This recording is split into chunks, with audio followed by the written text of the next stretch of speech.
A great story in row 2, right behind that budding rivalry. It involves a 21-year-old rookie, his first oval competition. His name is Tomas Scheckter. His dad, Jody Scheckter, former world champion. And what did Tomas do? Well, he out-qualified his boss and new teammate, Eddie Cheever. And he did it after crashing in practice. Climbed into a backup car that hadn't turned a wheel this weekend, and he broke the track record. He ends up starting 3rd. Bob Jenkins, we may have a brand new star in the making right here in the IRL. With 10 guys have never started here in this field. Look at Jacques Lazier as he makes a move. And Jacques is one of the young, hungry drivers. Just joined on the Menard team last year. Here he is chasing up one of the Marlboro cars. But you got to listen to the spotter there. They got to tell you when somebody's on the inside. And there goes one of the Red Bull cars with Tomas Scheckter. So Tomas Scheckter has to give way as Jacques Lazier comes up, but now he's going to stay right alongside him and then drops in behind him. That's DeFerrin just ahead. DeFerrin trying to make a move on Eddie Cheever Jr. What all these guys are doing now, Paul, is they're trying to get a feel for what's going on with the race car. The temperature's a lot hotter than it has been here for the last couple of days. The wind is up, and these guys are just getting used to running around each other for the very first time since last October. Jacques Lazier is the guy to watch. He has just carved his way up through the field and now is ready to chase from 3rd place. Hornish is the leader. Captain Evans in 2nd place. They pulled away a bit. Look at him go 3-4 wide down the backstretch. And you think about these guys, as I mentioned, they've been off since October, but they get out there 200 miles an hour, wheel to wheel. Up car against the wall. And that is Cheever. Eddie Cheever.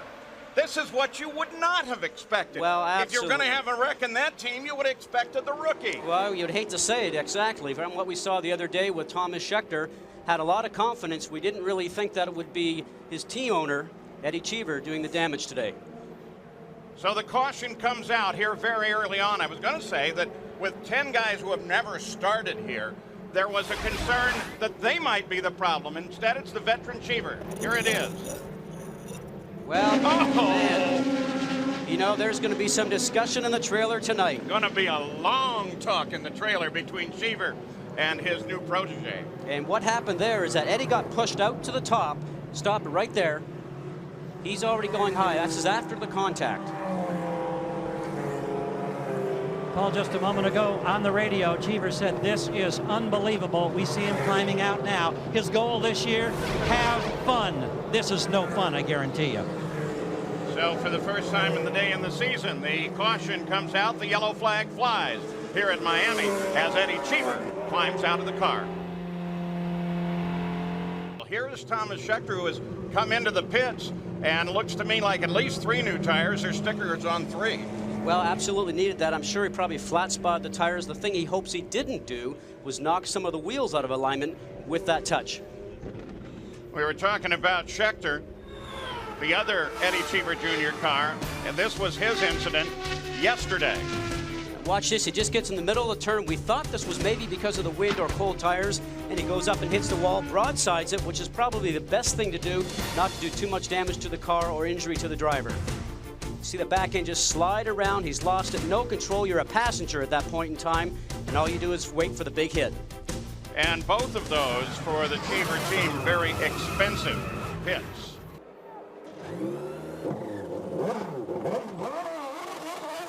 Oh, Gary, being a rookie is tough. Absolutely. Tomas Scheckter has made his 3rd stop in the pits after the contact with his teammate. First time was to change tires. Second time they changed the front nose. There was some question as to whether or not he got lapped in that process. Then he's been in a 3rd time and he stalled it. Go to Gary Gerald. Eddie Cheever released from the hospital. Obviously you're all right. What happened on the track? Did you get pushed off the groove? No, my teammate hit me from behind. DeFerrin passed. I filtered him behind him, and he just came in too deep. We talked about this the whole weekend. Take your time. Make sure there's room in a pass. I would be just as angry right now if he had hit somebody else on the track. It was uncalled for, stupid, and right now I'm so angry I'm beside myself. That's Eddie Cheever. Boy, what a tough way to start a brand new racing season. Yeah, and if I'm Scheckter, I think I'll make sure I stay out for the whole 200 laps. And then if I can win it, that would be a good thing too, because then I won't have to talk to Eddie for a while. Well, that might take a little bit of the spark off of it, but you have to think back to what Eddie was doing just 3 weeks ago, trying to make a decision. Does he hire Alonso Jr. with all the experience, or does he hire Tomas Scheckter, who's a rookie but showed brilliant speed? Today, he might be questioning his decision. A bit longer than previous, and the reason being is that those fuel tanks are gravity fed. When they are full of fuel, the first stops are very, very fast. When the race goes on, the fuel in the tank is depleted, those stops get to be real, real slow. And I can tell you as a driver, it seems like eternity in there, waiting for that fuel and waiting for that signal to go. Sam Hornish Jr. with 130 laps complete is the leader. Scott Sharp. Everybody go 3 wide there, and DeFerrin have to sort of thread the needle. It's times like that when the track just fills up in front of you, when there's 3 cars in front of you, there's just nowhere to go. There's Scheckter, DeFerrin just behind him. A little further back is Castroneves. Currently the lineup. Hornish, lap on everybody. Dare, DeFerrin, Castroneves, Salazar, Buell, those are your top 6. Hornish lapped the entire field. Last time a winner did that was at Texas in October of '99 when Mark Dismore lapped the runner-up Davey Hamilton. All clear. And remember Tomas Scheckter? We mentioned him at the start. He's had his problems. He got together with his teammates. He's worked his way back into the top 10 and currently is 9th, 2 laps behind the leader. He's still staying out and staying away from Eddie Cheever Jr. though, isn't he? I think you'll see him get the checkered flag at the end of this race. Look for an open gate and head to the interstate. Yeah, right through the parking lot, hop on 75 and be gone. You know, Eddie's not left the track yet. He's hanging around the motorhome. And as Eddie said, it wouldn't have mattered who he ran into. The green flag, there it is. And now we'll see what Hornish can do. Well, take a look at Tomas Scheckter. A great restart. Great opportunity at this time to get past people on restarts, because when you get up to speed, it's a little bit more difficult once in a while to be able to pass them, because they're always a bit more in a defensive mode. Scheckter there in that blue and yellow Red Bull car. His teammate and boss, Eddie Cheever, also got a great start on the first green flag, jumping from 16th up to 12 in just 3 green flag laps. Jeff Ward, then Buell. Here comes Scheckter. Behind them, Felipe Giafone, and then Buddy Lazier, who has been running some blindingly fast laps as he comes forward. Welcome back as you watch Jeff Ward. Tomas Scheckter just put a move on him. Was unbelievable. There's Thomas. He's now behind Rick Treadway as he works through traffic for the first time here at Phoenix, but what a sweet move to put Scheckter into 3rd. Oh, that was very impressive. He got up to turn 3, went around the outside, and drove around here like he's been around here for about 3 or 4 years. Remember, he's a rookie here, and this is only his 2nd oval race. Hornish Jr. is still out in front, followed by Castroneves. Then this car, the Red Bull machine of Tomas Scheckter. The target car, bright red car of Jeff Ward, now closes, traps him. Getting caught in a little bit of traffic off the floor, as we talked about in the show. Traffic is always an issue here. You have to time your passes, come out of the turn with speed to hopefully get around in front of you. I'm saying Scheckter was very lucky there that whole group didn't move up and trap him and go around. He could have lost 3 or 4 spots, but the people behind him, Ward, everybody else had lost some momentum, because look at the pack behind him right there. There's a bunch of guys looking to take that spot away. Scheckter finally is able to clear Rick Treadway. Now here comes Ward, followed by Buell. Alex Barron started 24th, now 15th. Stones would hold up with all that other rubber on the track. Not up so much as how much might they pick up and what might it do to what they learned. Well, Firestone builds the best tire in the business, Paul, and they're so smooth, they're so consistent, and they're fast. As we're watching Robbie Buell sneak underside. Look at this, look at this. Buell goes around Scheckter.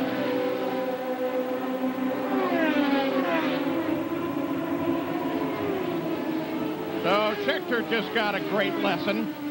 And, wait a minute, there may be more to it than that. Here comes Ward. Paul, I think motor problem for Scheckter. Yeah, he's already on the road. You spotted a little, it looked like a flume at the back of the car. A little smoke coming out of the back of the car, guys, there just a lap before, and also when he got off the throttle coming into the pits. So I guess they're going to look at it and look underneath the engine bay and see what's up. You could hear it, guys, as they went by the front straightaway just as the pass was being made. It sounded like a flat engine. It just didn't have that normal full race sound.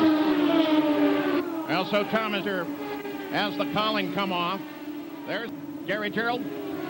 Thomas, tell us what happened, because you're so good working your way up to the top three. The car was good. It's a pity we had a little bit of problem with the engine. It's really sad because the Nissan Infinity engine's been beautiful the whole weekend. Very unfortunate. You know, we just have to regroup and try to get to Fontana, get a good position. I just feel sorry for the guys. They did a good job on the car. Thank you very much. Got a problem. Jacques Lazier in the Menard car. He's in third right now, but he's under attack from Scheckter. Scheckter gets him. Ward is sitting high on the outside, that bright red car. Already we're seeing that there's at least 2 lines. The length of a football field in probably about 7 or 8 tenths of a second right now. The mental preparation these drivers have for this event we're talking about is very much like the Indianapolis 500. 400 miles at speeds of 220 miles an hour and running inches away from each other, as Sam Hornish loves to do. Get a chance, just key up, let us know if this radio's working. Trying to get that communication in to see if it's working. And when we show you the scoring in the upper left-hand corner. Hear me down in the pits or not? We hear you, Bunch. All right, well, he's not answering. This other radio must be working to you guys, but it's not working to him. Battle now for second place. Scheckter and his boss. That's Scheckter. Well, the thing is, hands on it is an ABMC switch. What'll that do for me? Well, Scheckter maybe had a rethink of it. Yeah. Going to fall in behind Eddie right now and run a tow between the 2 cars to catch up to Hornish, who's now pulled out just a little bit of a lead. And I would expect also that maybe after the Miami incident, Scheckter's probably just going to take it very easy. Here comes. Those 2 go side by side. At the front, Hornish Inside, clear behind him. Back and forth. We're only 19 laps into this. And Paul, the position that Sam Hornish finds himself in right now is what John Got one Barnes, looking. the chief, would like to see the Pennzoil Panther team running in, Outside, although he cannot outside, communicate that to his outside, driver. clear. They want to try and conserve some fuel, and the best way, as Scott Goodyear has told us, is to stay tucked nose to tail. You saw him making some movements with his hands going down the front stretch. I'm not sure what that Clear was behind for. if you want Maybe it. he's trying to say, hey, give me a little space. Coming up on traffic. John Herb, they split him. Now what Herb has to do as a driver, he has to You're just stay clear. right straight in the middle of the track and not make any move whatsoever and let the passing traffic go Inside, around and make their own move. At one inside. point, they're almost 4 Still wide. there, still looking. Have you noticed, though, that every time Scheckter Still tries right to run there. a higher line, he tends to lose momentum in the corner? Well, that might be a sign of something's going on with the car, Paul. I would say that because he's in a little bit of dirty air from the 2 cars in front of him, he might have a little bit of understeer. He's turning the car through the turn. The front wheel is underreacting to the amount of steering that he's putting into it, and therefore he'll make a change on his first pit stop to correct that. Lap 24 of the 200 complete. They're closing rather rapidly on the first pit stop. We'll be back. They continue to battle for the lead. Hornish. But now it's the 52 cars, the yellow 52 in the back of the Red Bull car. That is Scheckter up to battle with Hornish in the Pennzoil Panther machine. Now Schecter's going to try that high line again, but almost immediately starts to give it up. And look behind him. Who's coming up just behind him? Jacques Lazier is sitting there. At the front with Jacques Lazier beginning to close from third. Cheever has dropped back to fourth. Hornish is going to go inside. Now we saw Sam pull right up behind Tomas Scheckter and then slide up. That's the draft that we always talk about. The car in front is punching a hole through the air for you. It's almost like following a tractor trailer on the highway. You notice a little bit of buffeting on your car, and then when you pull up beside him, you get some clean air and off you go. These guys are experiencing the same sort of thing, but at over 220 miles an hour.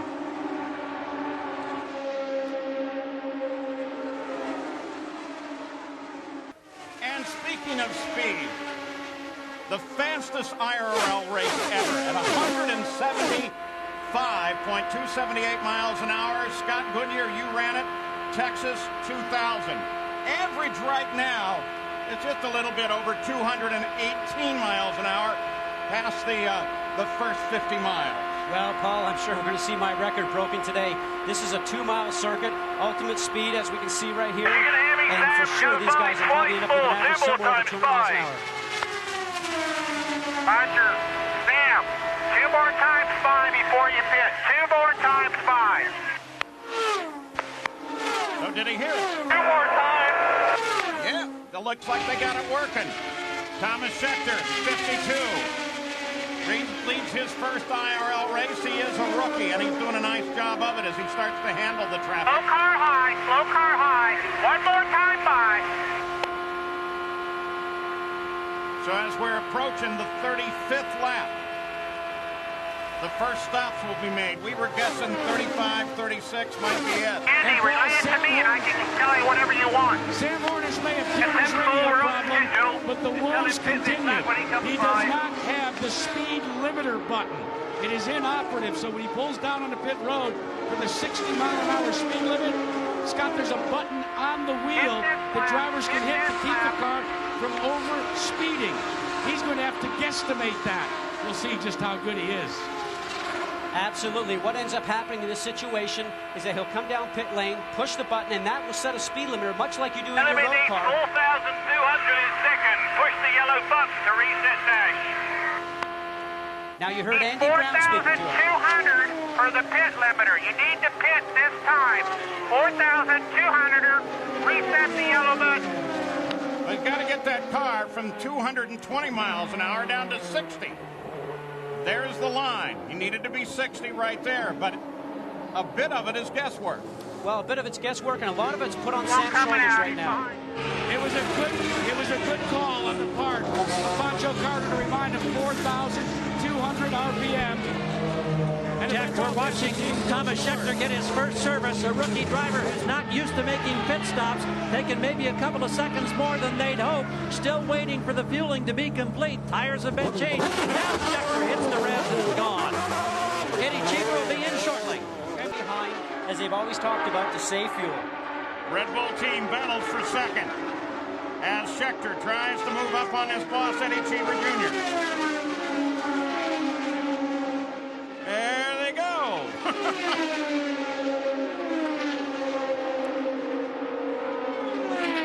Paul, just to amplify in that story about Tomas Scheckter this morning in the warm-up, the toes were all set incorrectly. He was never able to get beyond third gear.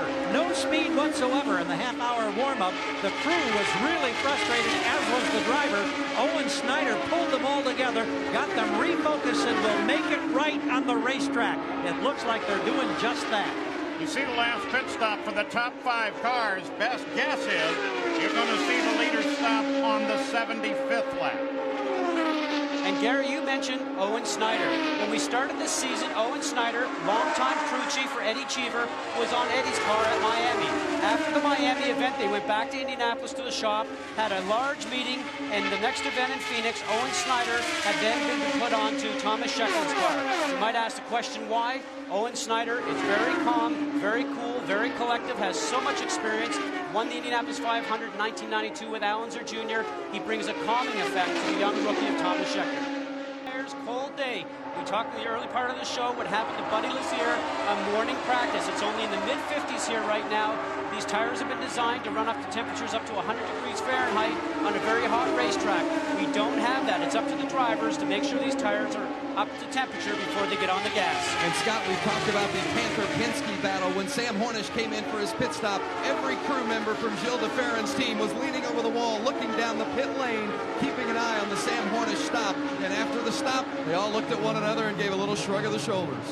Tomas Scheckter into the pits as the leader. Track temperature 74 degrees. We'll see what happens now as the rookie, making his second stop of the day, gets fresh Firestone Firehawk.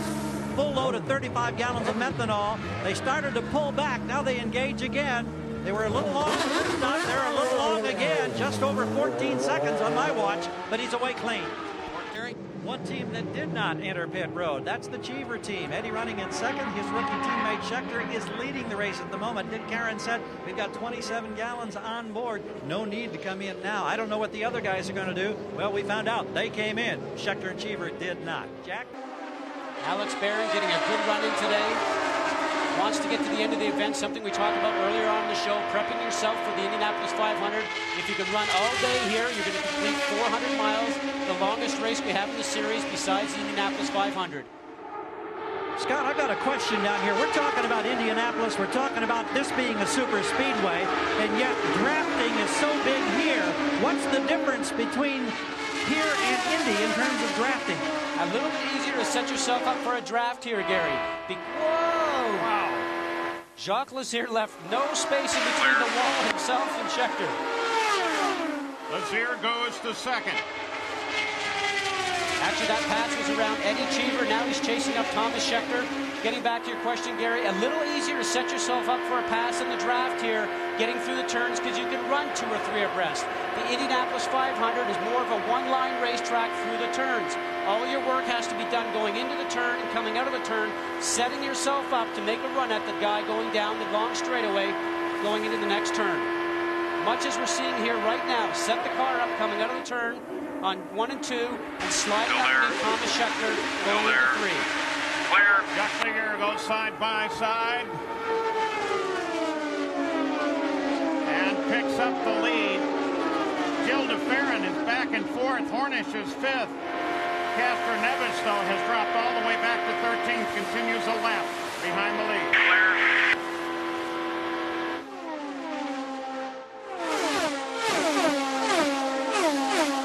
Cheever is coming off of the corner a lot higher than Scheckter. Paul, while these drivers duke it out up front, they're pulling anywhere from 2 to 3.5 lateral Gs. What is a lateral G? Well, how about it 1,600 pounds? Scott Goodyear, it'd be like going into the corner and having an elephant pushing on the side of your body. I spoke to a chiropractor, and he told me many of these drivers experiencing hip problems because of the Gs that they pull in these race cars. Absolutely. One of the things I don't think people realize here, not only are you seeing those lateral Gs, but you're also being pushed into the banking going around the turns here, because the banking here is about 14 degrees. So you've got a couple of different forces on you. The hip problem you run into is because you're pushing that throttle down to the peg all day long. And you get in traffic and you get yourself so tensed up, as I'm happening right now, sitting in the seat, watching these two guys go wheel to wheel at 220 miles an hour. All that tension just rivets all the way through your body. By the time you're finished at the end of a 400-mile race, you'll be a very, very tired man. Don't worry, if you got a hip problem, I know a chiropractor can help you. If his name is Jack, I'm going to pass. Continue to fight for the lead. Lazier and Scheckter. Now, if this was a standard Indy Racing League race, we would be approaching the finish here shortly. We're approaching only the halfway point. And 8 of the guys in this field, including Tomas Scheckter, have never driven much beyond 300 miles in a race. That's right. We had a lot of guys starting this race today, Paul, that had not completed 200, some even 300 miles. A lot of guys have never done pit stops, like Tomas Scheckter. His first experience on the pit stops was in Miami and then Phoenix. A lot of new things happening for drivers today.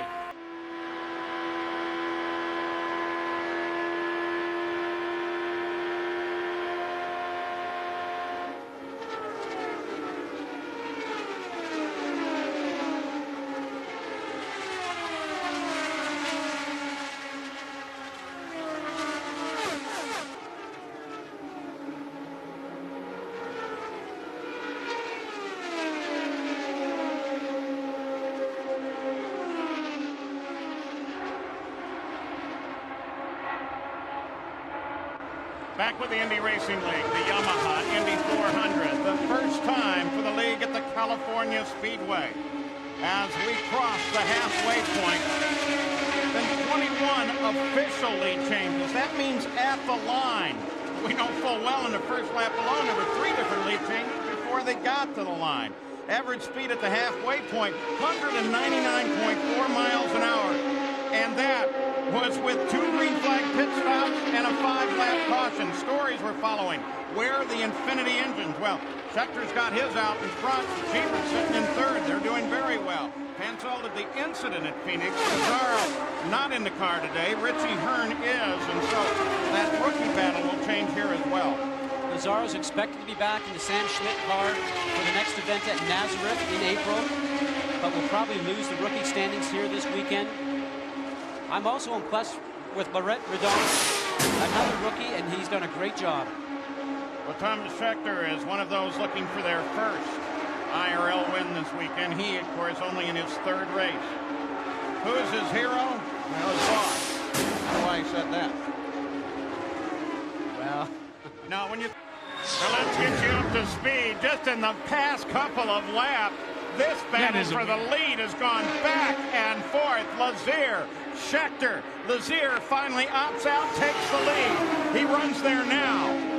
Eddie Cheever is coming up to battle with his young protege. Sam Hornish sits in fourth place, which may be an ideal place to be right now. And Paul, this Jacques Lazier, Jean Menard team is racing this race with a vengeance. They felt they embarrassed themselves in the first two events. They got together and reminded themselves that unlike previous IRL racing seasons, this is a 15-race season. And they said, we can get back into this as long as we get our head back into it. And of course, we've been building this Team Penske against Sam Hornish and the Penn12 Panther team, or against the IRL. But what we need to remember is that the last time that a driver won an Indy Racing League event other than a Marlboro Team Penske driver in Sam Hornish was Jacques Lazier. That occurred last year at Chicagoland.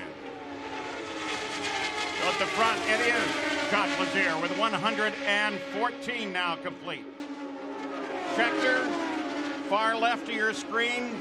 Jacques Lazier, far right. You know, you can't say enough about the ride that Scheckter's given this car. This is total unknown stuff for him. Gary, what's the strategy down there? Well, right now, Paul, they're concerned about fuel consumption, and Thomas has been told that he has to save some fuel if he can squeeze out a couple of more laps so that he doesn't have to make two stops. Meanwhile, we understand they're telling Sam Hornish that the other drivers are going to need two more stops, and so Sam should go ahead and just let them run and use more fuel.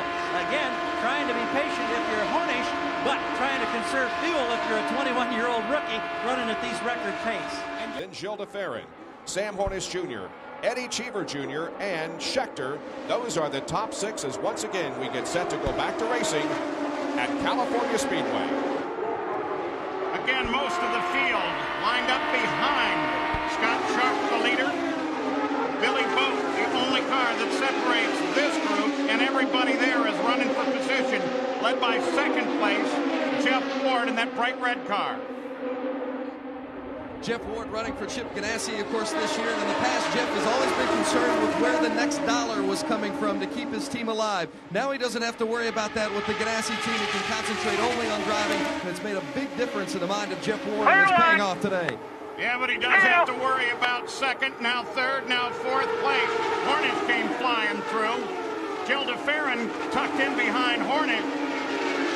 Scheckter and Cheever went high, and Jacques Lazier went high as well. Everything changes in the space of a lap, except Scott Sharp is still in front. You have some great racing going on here.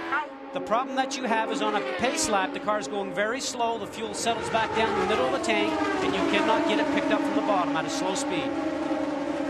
Outside. 162 laps complete. There are your top six. We'll be back.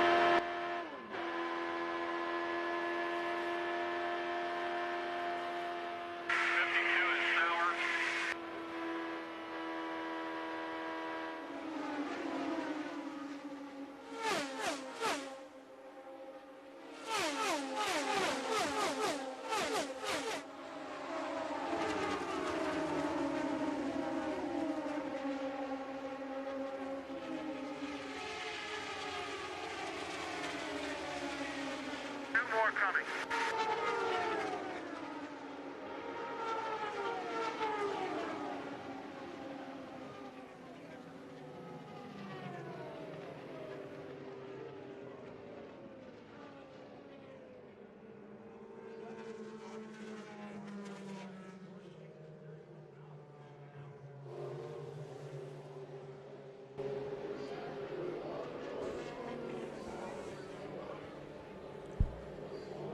Crash here at California Speedway has once again brought out the caution. You can see Hideki Noda is moving around in the cockpit. The safety crew is there extinguishing a fire that broke out in the rear of the car. Obviously some very heavy damage. This is the first caution of the day that has been brought out because of an accident. We had a couple of debris cautions and one caused by a blown engine, but this is the first incident of wall contact that we have seen so far. There is Noda climbing out of the car, and let's replay it, Scott. I think what was happening here, guys, was it looked like Scheckter started to have a problem. We don't know from what, but he started to slow down off the pace. Noda did not see that and drove directly into the back of him, sending both of them into the wall. Now here we look at it again. See, there's Scheckter just starts to slow, and you can see at this point he's already contacted the back end of Scheckter.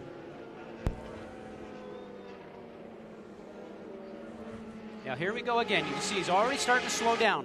Now watch as we move the frame along here in a second. You'll see Noda come up from behind and drive directly into the back of Scheckter. At that point in time, all he is a passenger.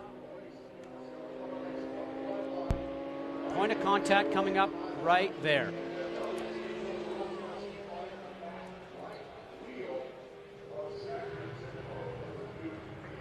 Now we don't know whether he had a handling problem, but it looks like possibly an engine problem, something of that nature, because the car seemed like it was going well through the turn. But you can see he got punted from the rear. And we're going to go back down to Gary for an update. Scott, I think I've got Owen Snyder here who's going to explain what happened. What was the problem for Thomas, Owen? Well, we were looking at some things. We definitely had to come in and stop one more time. There were a couple things we were concerned about. We're thinking about calling them in the pits and trying to get them to slow down a little, come in, look at a couple things, do our last stop, put fuel in it. Was it motor related? Was there a hesitation or something there in the engine? Well, we were concerned about a temp. We were going to come in, clean the radiator screen, see if that was going to fix it or not. Like I say, we're trying to talk to him. We got the spotter talking to him, and it's hard. I mean, it's hard for him to get used to this wheel-to-wheel racing, but I'll tell you what, he did a heck of a job up till we had the problem. We're pretty proud of him. Thank you very much. He was having a great race, Scott, but unfortunately it ends for him against the wall. Now both Lazier and Tomas Scheckter trying to close on Elio Castroneves. Tomas Scheckter is reporting in during that caution the car is just a tad loose. They asked him if they wanted to make a change. He said, no, the track will come to us. So far this rookie likes what he sees from his Red Bull entry. Yeah, that's a veteran-like comment. It certainly is. Usually when a car's a little bit loose, the driver's just trying to stop the back end from going around on him, much like we've seen here in the two instances already today. Tomas Scheckter, as Eddie has said before, his teammate and boss, boy, he likes to run a car loose and on the edge. Tomas Scheckter, when he was talking about this track, said that it's interesting. It's very much like a road course because of all the different moments of roll that the race car and the driver see throughout the run. So I guess given that, those with extensive road racing experience might have a slight advantage here. On board Lazier. Right here, there, as we look a little further back and look at the cars who are on the move with Unser Jr. because of that pit strategy, Unser Jr. and Fisher and Ward up at the front. And Eddie Cheever and his young protege and partner running together. Those that are suffering trouble today, well, Buddy Lazier, he's already out of competition. Jacques Lazier, you saw his problem. Redon, Mack, they both have spun it, and Hornish in that wreck with Lazier. As we heard, Buddy, very disappointed for getting put out. He hasn't had a very good start of this season. A couple of years ago, he had a slow start to the season, ended up winning the championship, but there's a lot of strong teams that have a lot of good points, and the finishing record is very strong. If you don't start getting points here very shortly, it's going to make a hard run at the championship. Al Unser Jr. has dropped back to 7th place. You see him there. And behind him, there is a large group all battling for position. Unser Jr., Anthony Lazzaro, Eddie Cheever Jr., Jacques Lazier, who contact with Tomas Scheckter. Yellow comes out.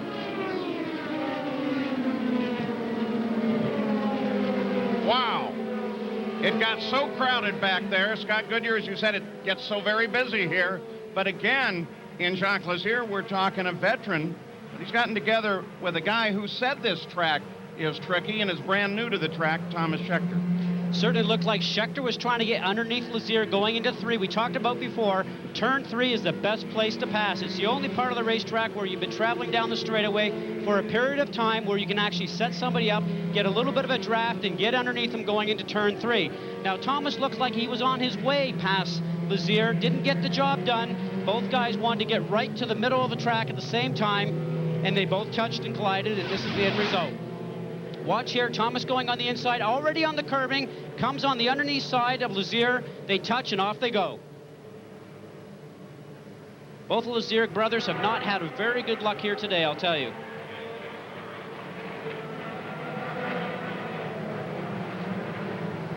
Now watch this, Scheckter on the inside, trying to take advantage of a little bit of traffic, trying to get underneath Lazier.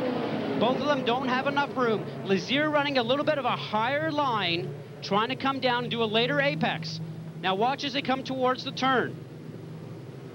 You'll see the 2 lines that they're headed for.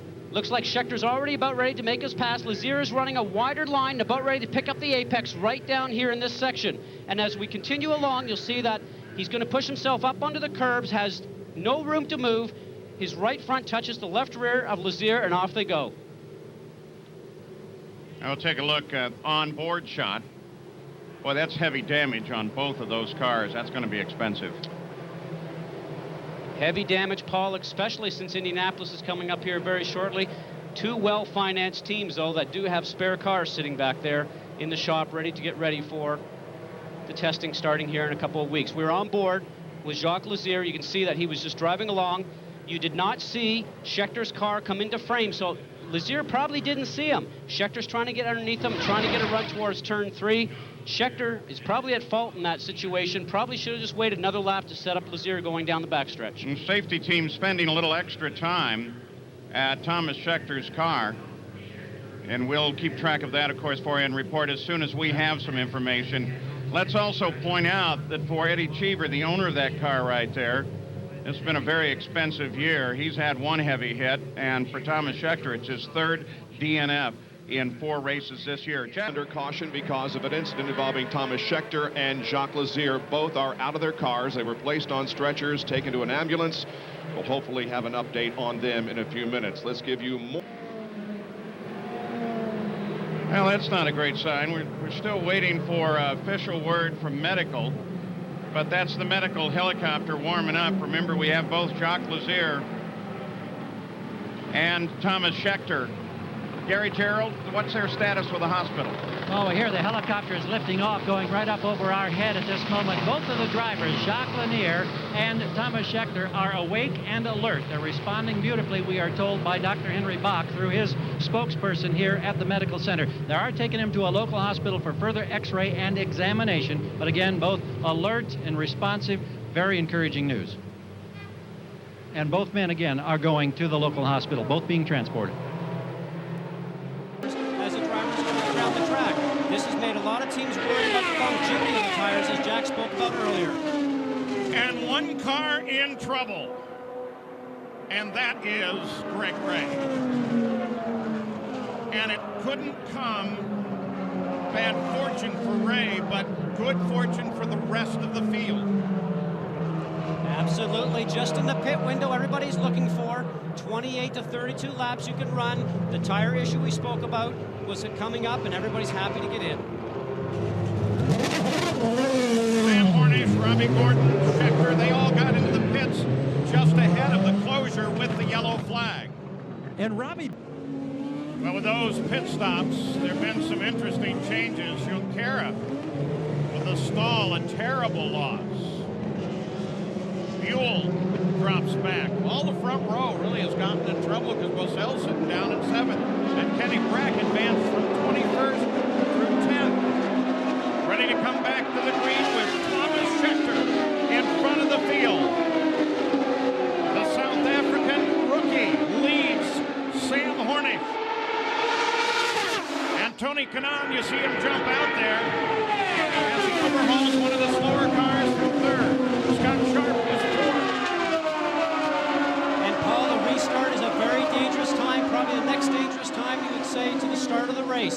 ends up happening, the tires are cold from being changed and being put on the car. The fuel's up to full 35 gallons of weight. And what ends up happening, you got a heavy car with cold tires. You've got to make sure you pick up the pace gradually so you don't end up taking it into the wall. But on the other hand, it's the only time you're going to be really close to everybody else in the field. You must take advantage of it. The 86th running of the Indianapolis 500 is now 38 laps complete. They say now they can pit for tires and fuel at the same time. Tires are no longer a concern. So at least that concern is now gone. I want to go back for a moment while we watch the battle for the lead to the pit stop, because a couple of guys, Cheever and Andretti, Rick Treadway, and Dario Franchitti came into the pit just as the accident was happening, and a couple of those came into the pits as the pits were closed, but they had no choice. Can you run down that? They have to drive through the pit, Paul. There is a rule that if you enter pit lane under the yellow when the pits are closed, you have to drive through and do no service to your car unless you are running out of fuel or have a flat tire. Then you can come in for a splash of fuel so you can get back out and rejoin the field. Or if your tire is flat, you can remove the one tire only and go back out and rejoin the field. Now, when the pits today, only time will tell when we get down to a shootout. The final few laps. Scott, we were just checking in the Sam Hornish pit. On that pit stop, they added a little bit of front wing. And Sam Hornish, using a slower car, gets alongside of Scheckter. They go 3 wide coming off at turn 2. Scheckter comes back to the front. Paul, that's a race of 2 guys in the 20-somethings, and they're not going to take their foot off the gas. Look at this. Tony Kanaan took the advantage. Came inside of Hornish. 2 laps with Tomas Scheckter, the rookie, as our leader.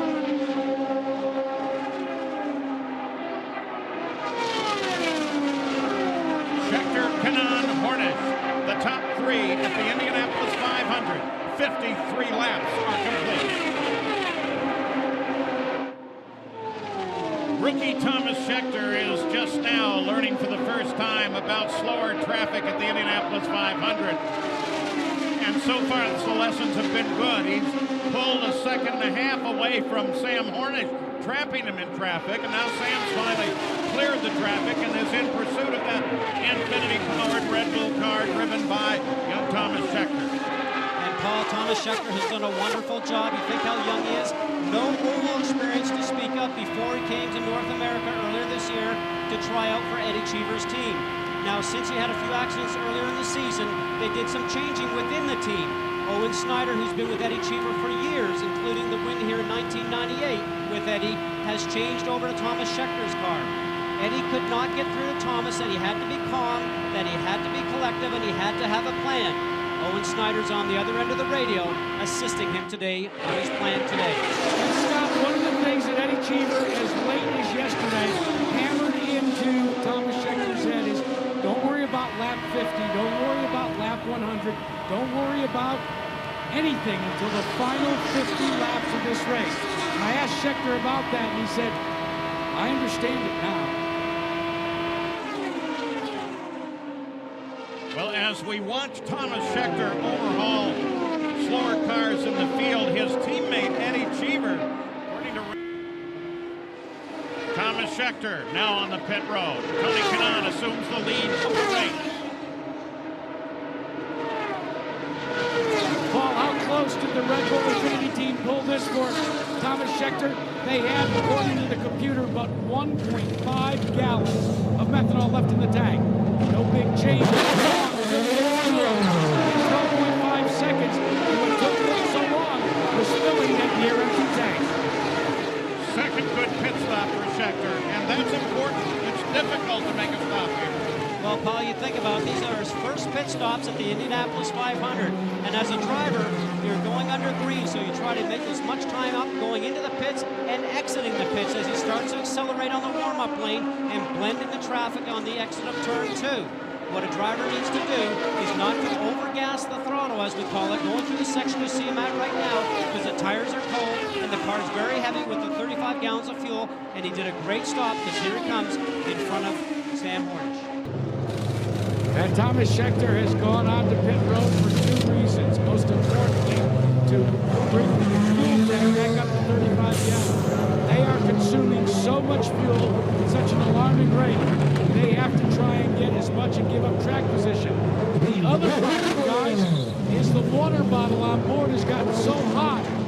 Thomas says he can't drink it that way and said, how about some tea bags? Maybe I can do it that way. And then Paul Tracy, who said earlier that he feels like he's leading the kart contingent coming here. And Paul, right now, Paul Tracy feels as if the track is coming to him. They've made a couple of minor air pressure adjustments. That's been it all day. Scheckter picks up the pace right where he's supposed to. Watches for the green. That's what he wants to do, Paul. A nice clean start and get some air between him and the lap traffic. You see Gilles de Ferran now making a move. Here comes Gilles de Ferran. He moves around Unser Jr. Paul Tracy also moving back there. -2 or -5. He's probably doing that right now to try and conserve fuel. The problem you have with that, though, is that the engine starts to run a little bit hot. You have to be very cautious. And Scott, it's also an argument that continues between the drivers, Tomas Scheckter and his crew chief, Owen Snyder. As any driver, as you would expect, he wants to go fully rich and let it all hang out. And Snyder has to continue to tell him, we need to conserve fuel. Scheckter is running laps at 224 to 226 miles an hour. He really doesn't need that kind of speed. Well, Paul, it's still early, just past halfway. And what's going on right now is he needs to conserve some fuel. He's out in clean air right now. He probably could lean the engine down and still have it run cool. So the problem that he has right now is that he's probably not listening to the pit. Keeping track of the Coors Light. Most laps led.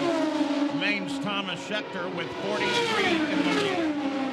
And 50th mile, so should it rain, this would be a legal and complete race. It's not going to rain. It's a magnificent day in Indianapolis, Indiana, as we look at the AT&T race analysis at the conclusion of the 107th lap, with Tomas Scheckter still the leader. 3 cautions for 30 laps.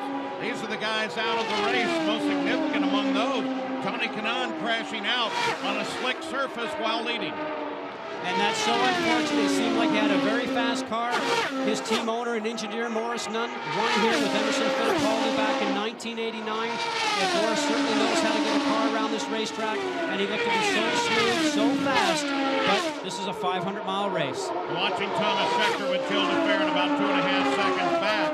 Earlier in the race, Scheckter jetted 4 laps earlier than Gilles de Ferran did, if you want to compare that fuel conservation mode and who's running what. Important. I'm told at least one team has 5. That's how important this position is. Tomas Scheckter, the rookie. Guess what? Good move. His racing hero is his owner, Eddie Cheever. One of the things that makes Indianapolis unique is that at Indianapolis, you can't see all the way around. Used to be able to, but now all of the trees over the 91-year history of the 500 have grown up. You can't see the cars all the way around. That's why you have to have multiple spotters. Paul, that's a problem. All the drivers say that turn 1 is a more difficult turn to drive than turn 3 for the simple reason grandstands on both sides, and you can't see partially around the turn as you can at turn 3. Scheckter, de Ferran, Scott Sharp. That's actually Buell that is staying close on the tail of Scheckter, but he is, of course, a lap behind the race. And here comes the leader of the race, Tomas Scheckter. Brings it down to 60 miles an hour, the speed limit on pit road. Massive change that must be, coming down from above 230 of the front stretch. But Scheckter does it nicely. Owen Snyder changes the right front tire. He calls the short. They're going to sticker tires as they have all and that was a pit stop call under 12 seconds. Scheckter comes out with sticker tires, brand new tires. They've never been scrubbed in on the front. Yes, Paul, and you can tell that by looking at the white that's on the tires, and that's the shipping label for the tires themselves. And a lot of teams just leave them on because it's a reminder for the driver when he gets off the jacks and he gets out in the pit lane, those white labels are right there in front of your eyes, and it lets you know that those tires are There fresh. goes DeFerrin as Scheckter comes on to the course just off at 2. DeFerrin comes around. DeFerrin had the lead as soon as Scheckter went into the pits. My, Scheckter is on the pit road. Scheckter ready for his stop.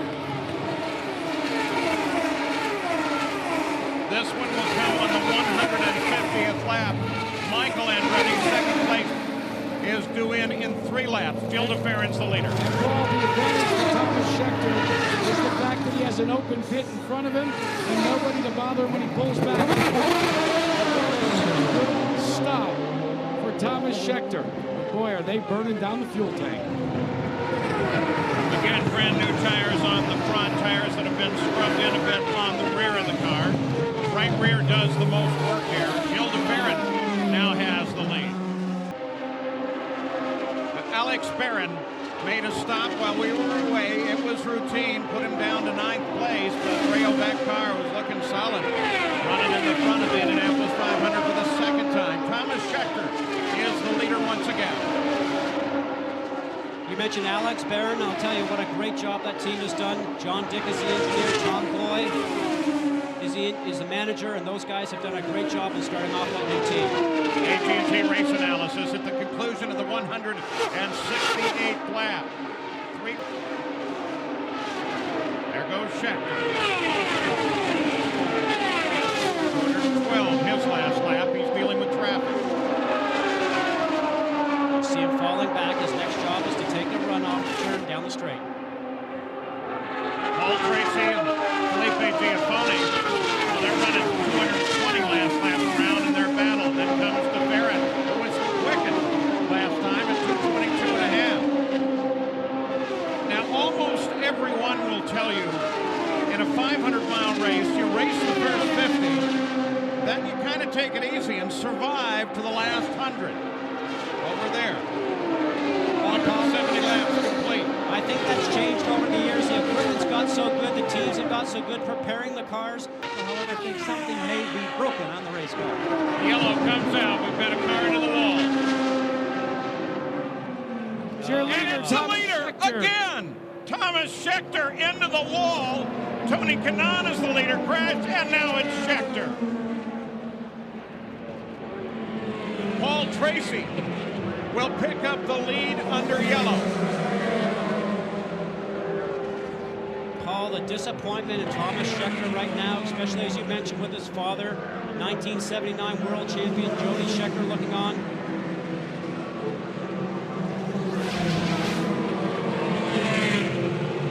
As we can see, hitting the outside wall into that safer barrier. He was already high, way off the groove on the racetrack when we came into view. You can see there he goes and makes hard right side compound.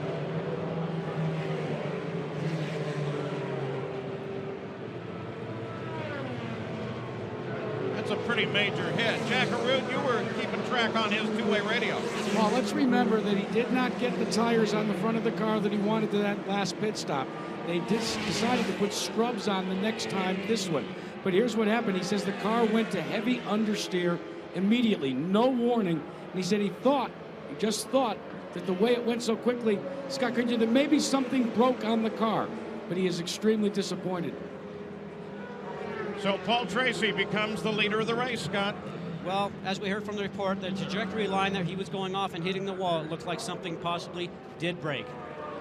Tomas Scheckter is obviously okay as he climbs out. Tomas Scheckter showed the concern about the radio problem inside the cockpit of his car. They have not, I repeat, not cured that problem. At the present time, all the communications that Tomas Scheckter has is with a signal board located on the backstretch of this 1.5 mile speedway. Well, you can see from the look on Owen Snyder's face that he's not at all happy about his driver's radio problems. But Owen, I understand you've put a call out for Thomas's backup helmet. Well, we'll definitely get his helmet here, but you got to stop to change that helmet. That's a problem. Kind of hoping it'll rain a little harder. Maybe they'll stop this thing and we can get that thing changed. Have you talked to the officials about if it rains harder, will you be able to go and make the change without having to lose your spot? That's what we're talking about right now. Who knows what's going to happen. Well, Well, that's going to be an unexpected in Texas. Going to be an interesting question as we watch this rain shower kind of move through the area. The spotters. We talked about Tomas Scheckter not having his spotter. Will that be a problem for him, especially here at the start? It can be 2 or 3 abreast after the green flag. Chevrolet Corvette pace car off the track. Tomas Scheckter leads them to the flag, and they go green despite some interesting moves right behind them. Don comes around. Al Unser Jr. at least gets up alongside him.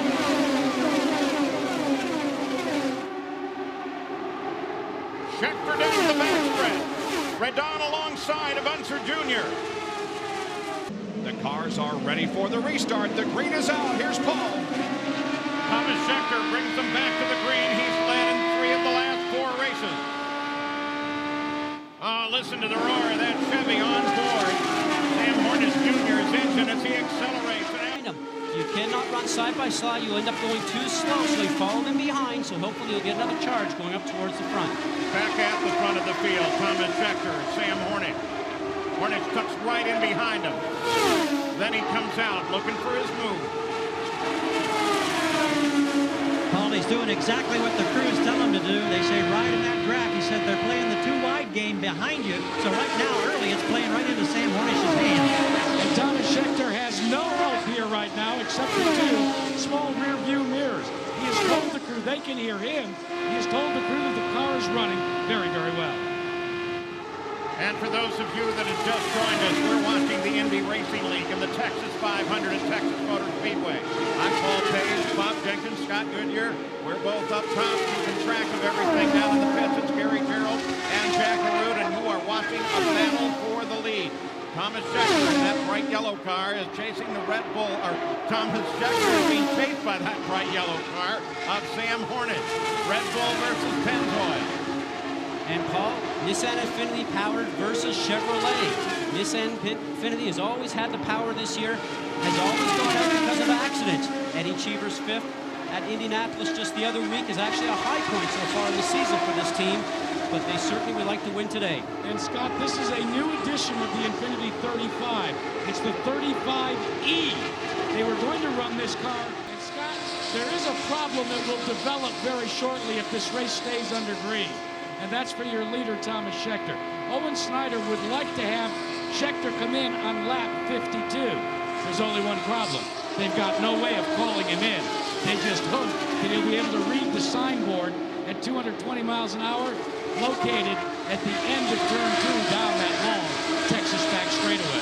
Scott, that's not an easy job. I mean, you're flying.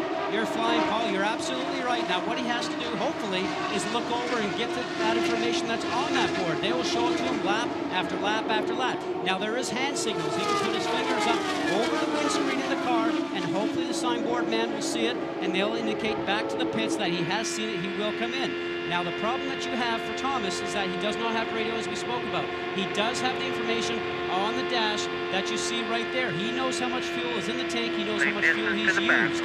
So hopefully he's paying attention to that, and he will not run the car out of fuel. Well, the rookie Tomas Scheckter has this race in hand after 42 laps. He's led from the pole.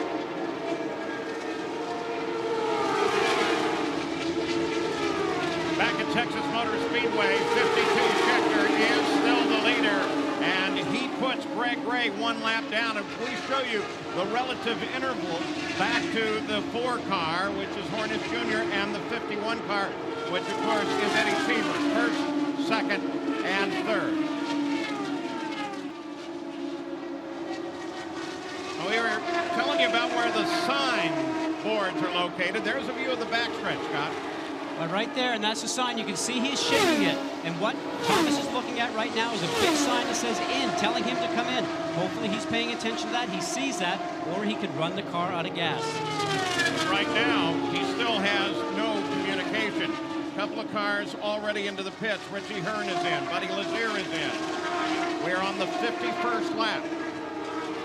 And Paul, when people start to pit, And you can see Tomas Scheckter did get that message. He's now on the apron of turns 3 and 4. He'll have to come around the apron, enter into the pits at 60 miles an hour. He's one of the first pit boxes in pit lane. He needs to get that service work done. They probably will not have time to do anything for him for the radio.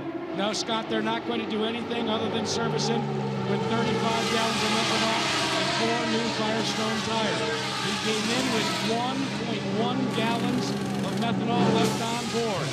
They're holding him because it takes this long to hold on, and he is off and away. A nominal stop for Tomas Scheckter. 0.7 seconds for Scott Sharp. Impressive stop, and the most important thing, guys, no changes to the car. Tells you that Scott Sharp, as you mentioned, is happy with his race car. We can see him running high, running low. He's going to be a contender at the end of the night. And so the lead cycles back to Scheckter and Hornish.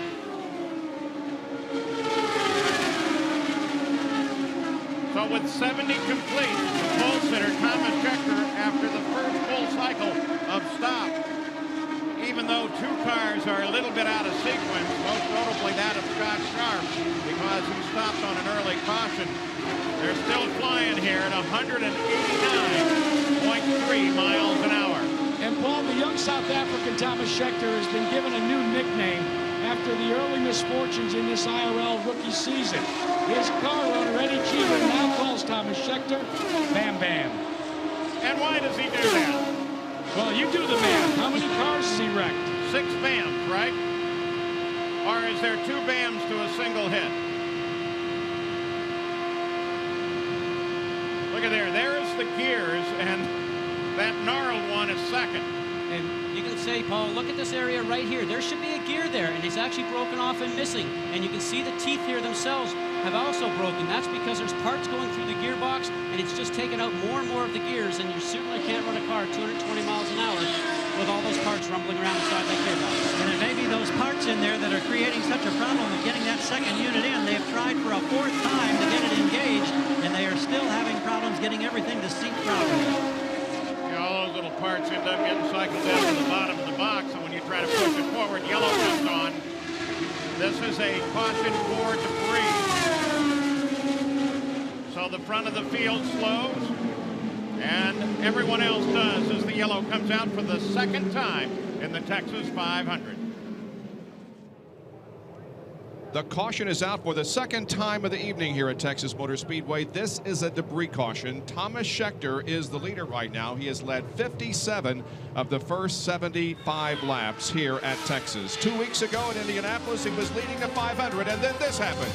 Contact with the turn 4 wall that knocked him out of competition. That was on lap 173, less than 25 from a possible victory at Indianapolis. Not only out on the racetrack, but the maturity that he is showing with the problem he's having with his radio.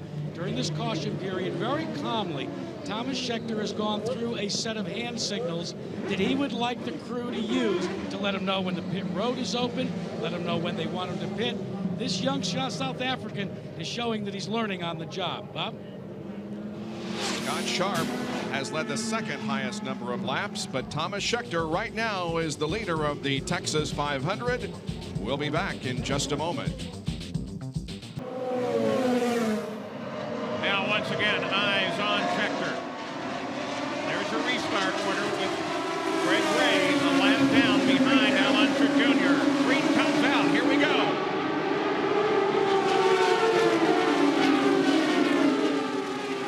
Now for the drivers in the back home, this is when they can take advantage of the restart, hopefully get past the driver that's in front of them. You can see that happening right now, side-by-side racing. Tomas Scheckter, though, is just hoping to get through the gearbox up from top gear and just start to sail away like he did before. Have to put that into their thought process. And as long as we're talking about conditions, those showers that were on the edge of the track, well, the promoter here, Eddie Gossage, who's got some sort of special relationship with the weatherman because they moved right around the north side of the track and are gone. And Paul, we talked about the sun going down 3 and 4. As we go through here, you still see there's some sun actually in the top section of the racetrack, where the sun is far enough past the grandstands now that that's not coming into play with the driver's eyesight. Infinity Chevrolet, the battle at the front. And then along comes Ray Dawn. Unser Jr. has managed to get sharp.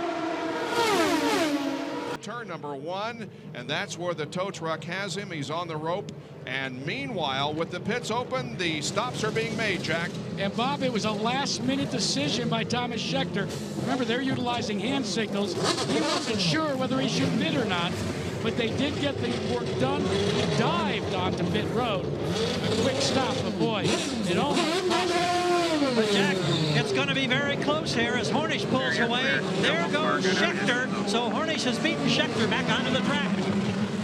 Right rear. Roger, just bring it around, bring it on around. Oh, and Hornish may have a problem here that forces him to come in for another stop. Bring it in. He's complaining of the right rear and is dropping down off the banking and apparently is going to be making a second pit stop here. Oh, and the wheel comes off, and it goes over and hits Scheckter. Come on down off the bank, come on down off the bank. Get down on the flat. The right rear was not attached properly, and there it is bouncing down the racetrack in turn number 4. Take it easy. You'll do less damage if you just ease it in. We'll be fine, Sam. It's all under yellow. We'll be fine.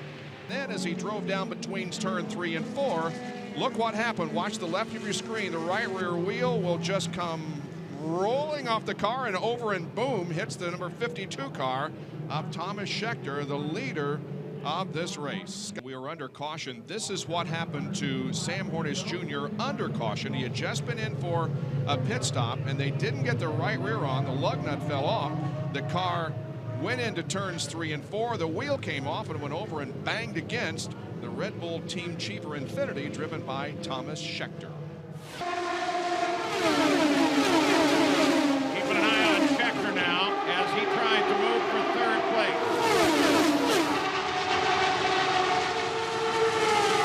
There's Scheckter. He makes his move around Unser Jr. and into 3rd. He's high. He's there. Still high. Tegiaki Hattori, the Epson car. He's never led in an IRL race before. He is now. And he's got the world crawling all over his back. Paul, we saw an impressive pit stop by Richie Herrnstein to get him up to 3rd with that go car, but unfortunately I think he's paying the price not having any horsepower. He's already back to 8th. Scheckter goes for 2nd. Still there.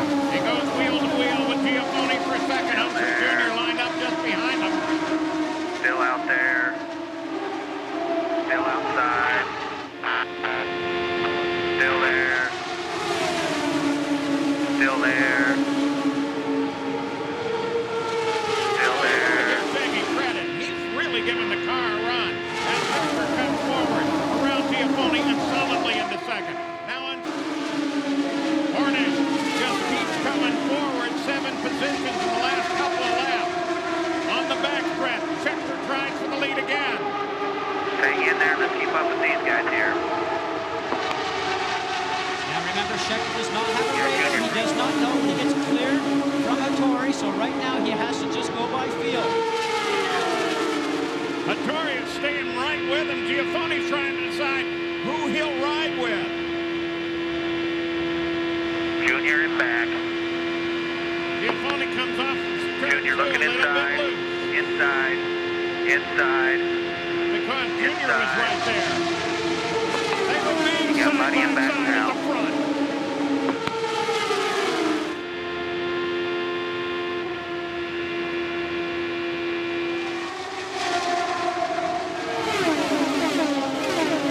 Hornish is now to 6th and charging.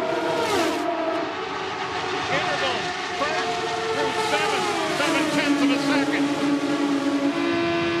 Paul, this is what we always come to expect here in Texas. The first part of the race, people are sort of strung out a little bit now, but here we've got a big group of people coming around, and this is what we like to see. It's a thrilling time for a driver, and the fans love it here in Texas. All bunch at the front. Tegiaki Hattori holds off Scheckter again. Scheckter driving for Buzz Calkins, who won the first IRL race ever at Walt Disney World. And Paul, the reason they're backing up behind them is because these guys are side by side. Still there. Still there. Talked about this before. If they're side by side, they don't seem to run as quickly as they do when they run one behind each other. Allows everybody else to move up and follow behind the train. It's got to be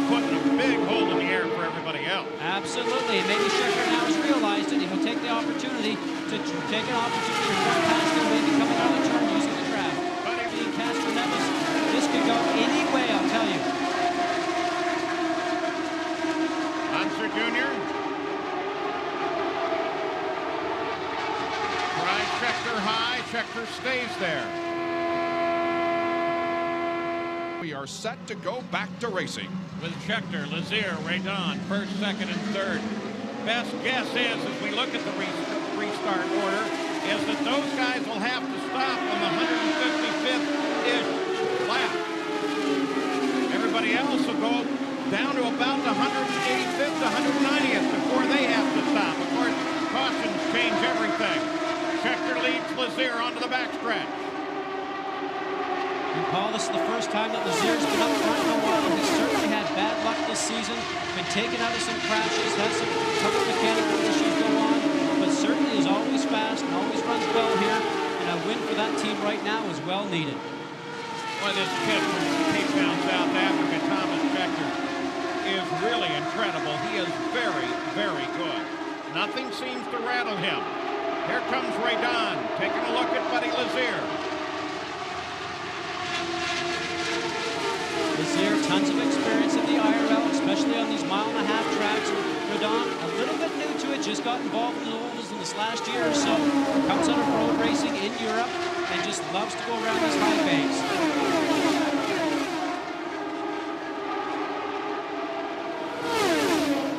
Now Radon trying to close in even further and put pressure on second place Lazier. Jack, you're keeping track of Scheckter. What do they see in the pit? And Paul, it seems as if little problems continue to develop. You know, every time you come into the pits to take on fuel, you have to reset your fuel gauge. Tomas Scheckter forgot to do that last time. So a quick change on the Red Bull pit sign for the next time. Reset the fuel meter. They don't know how much fuel is being burned down now with their telemetry. Well, that's really critical because what you want to do is zero the gauge in the center of your wheel. Part of that whole display system. If you don't do that, then you don't have any idea what's run through the injector. Saw the wheels turn all the leader Scheckter stop. And this will be a time stop. They're going to change tires. They do not need a full 35 gallons of fuel. They are timing it, timing it, timing it. And they just stalled it. They stalled the engine just as he was being told to leave. They have to refire it. They're trying to remain calm. They have not yet gotten the onboard starter seated. Oh my soul! They don't have it starting. They're trying to push start it now. And Jack, what happened there? The starter went to go in. It sounded like it might have stripped. It might not got all the way into the plug, as we call it, and they probably stripped the starter, so now they have to push start it. Now, the rules are they're only allowed to go 3 pit boxes. You'll see them stop here shortly and start to pull the car back, unless they borrow a starter. Another starter over the wall. Starter has a shaft with a set of splines on the end of it, plugs into the back of the car right onto the end of the primary shaft through the gearbox. And here comes Radon back in. They were talking about their possible problem with the clutch. They're going to pull the colling. That's a big blow to both of the Xfinity teams. Both of them have the capability of winning here. That's good. Go, Bruce. So as those 3 come in, the lead of the race goes over to this guy, Unser Jr. Tomas so close yet again and yet so far away. One more pit stop. I knew my clutch was going and I felt it really soggy, and that last one, that's all we needed was just to get out one last time. And I put it in neutral before, and then the car was jacked up. As soon as we put the car down again, I engaged it in first, and the car stalled. I don't know what I have to do to win a race now. Paul? He led 107 laps here. Gilles de Ferran leads the field back again. Laurent Radon right in behind him in second place. Alex Barron is third. Scheckter tries to make a move on Hornish. Last 2 green flags, Hornish has given way to the car behind him. Not this time. Scheckter begins to work him hard. The reason that's happening with the Penske Panther team is by design, Paul.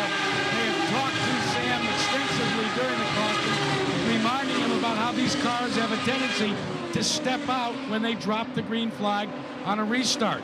They like the way the car is operating right now. Sam concurs from inside the cockpit.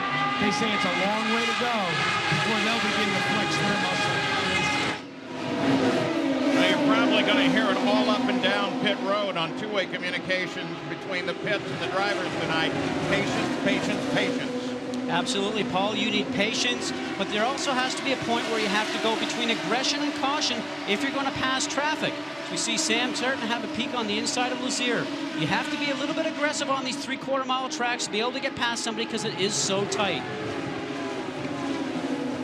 Scheckter and Hornish. Now over on the front side with Scheckter solidifying his position and Felipe Giafoni behind Hornish in the Pennzoil Panther car now. Tomas Scheckter did not have a good qualifying run, and Owen Snyder and the rest of the Red Bull team went to work, taking that car virtually completely apart. They discovered that they felt the car was sort of porpoising its way down the straightaways, especially in the corners. They made major changes, and thus far, they say, Thomas reports it's been all for the positive. That's the problem when you don't qualify well, though. You've got to work through heavy race traffic. Started 18th, Tomas Scheckter. Now runs in 5th behind Buddy Lazier. And is closing down on Lazier pretty quickly. Gary Gerald. In a correction to hopefully get that car righted, and that's the problem these guys have. There's not a lot of width at this racetrack. Scheckter tries to move on Buddy Lazier, Red Bull car, but Lazier is not going to have any of it. And that slows him down a little and puts him in the grasp of Sam Hornish Jr. again. Felipe Giafoni just behind Sam Hornish Jr. If you were our guest for the IRL Today show on the air just before this one, as it is weekly, you got a great idea of who Felipe Giafoni is and his marvelous racing family. Boy, has he proven it this year. That great run at the Indy 500 and constantly staying in the fight during the rest of the season. Now, you can literally dial anything into that you want to. All that information's on the steering wheel. They have a system they call real-time telemetry.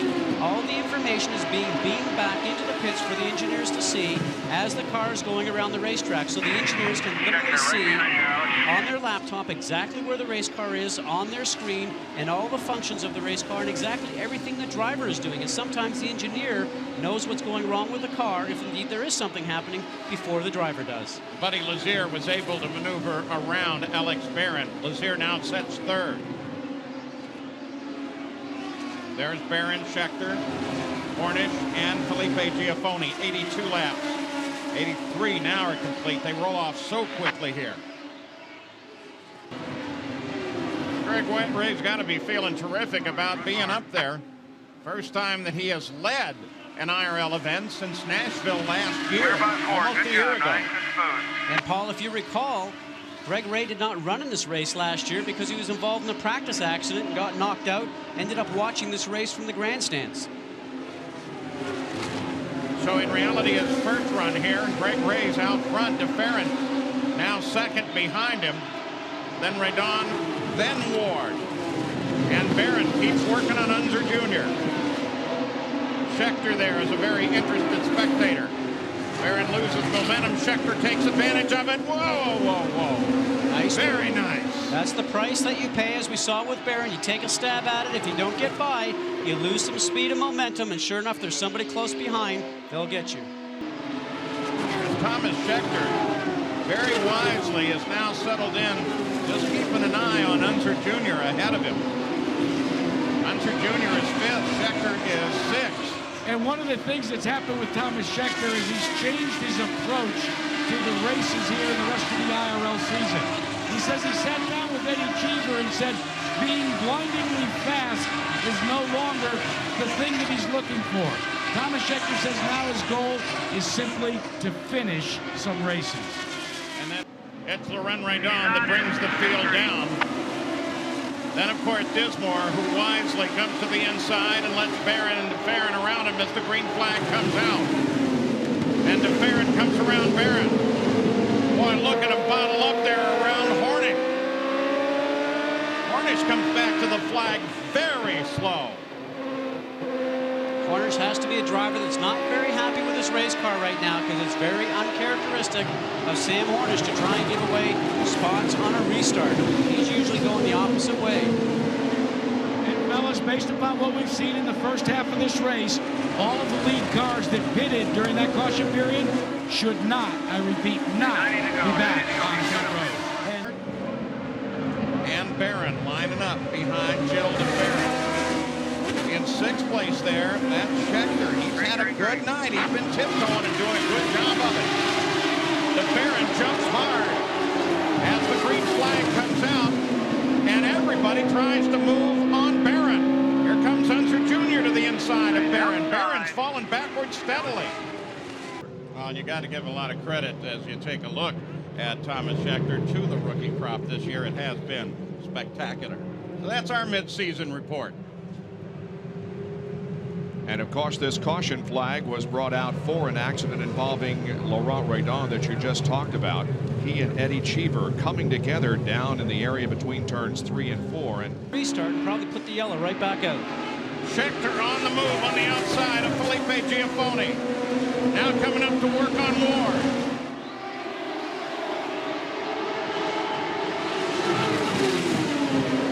What Scheckter does is gets underneath Ward, moves him high in the turn, and takes his line away from him. A nice smooth move.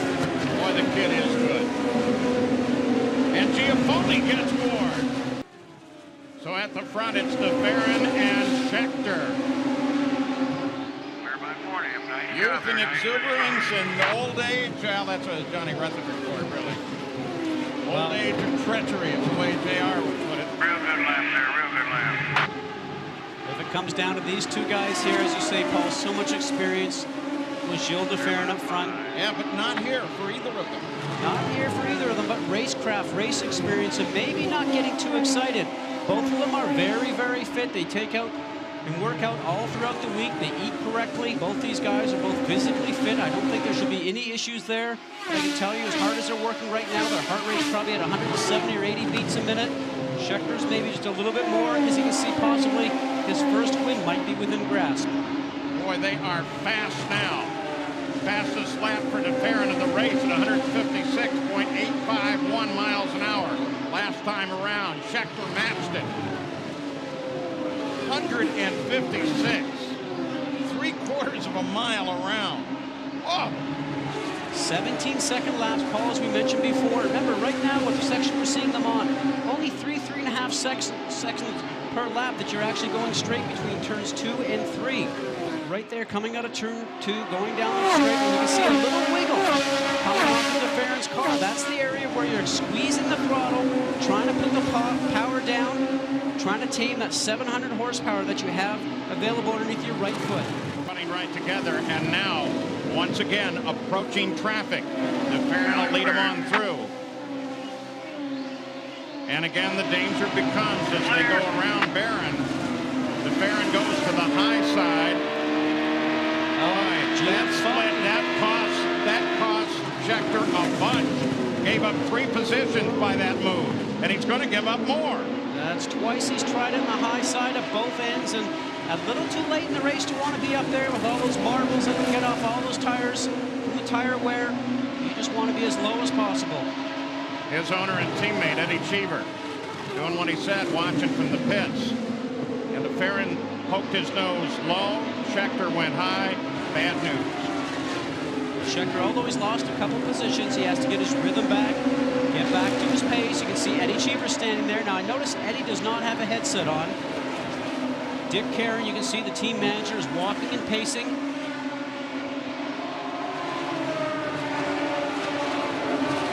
With that one little move, Scheckter fell from 2nd down to 5th. Giafone now to 2nd. Hornish to 3rd. They are still right together.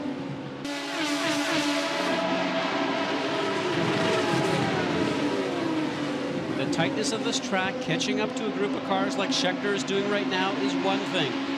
To be able to get past them is another.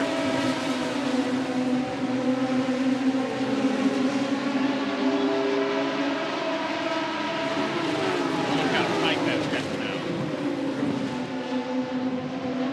DeFerrin lost pull down in the Scheckter pit. Eddie Cheever now has the radio headset on, and this crew is on pins and needles. They're dancing down here as they watch Scheckter try to close and challenge Sam Hornish. He got around Jeff Ward to reclaim one of those positions he lost some time back. And while we watch this fight, Robbie McGee stayed in it, been very careful throughout the day. Is 3 laps behind the race, but running in 10th. For him, that's a great run. Boy, Felipe Giafone is there now. Oh, Cheever got it back to the track. Here comes Scheckter working on Hornish. Hornish stays high, gives him room. But Scheckter can't turn it into any magic. Now Hornish starts to work on Giafone. Interval first to second remains the same. As a driver, Hornish right now knows that if he doesn't get past Giafone in front of him, he could lose a position. Not only is he thinking about the win now, but he's also thinking about points for the championship. That brings Hunter Jr. up to 5th. Both Hornish and Scheckter now with 8 to go, working very hard on Felipe Giafone. The interval first to second drops to 0.3 of a second.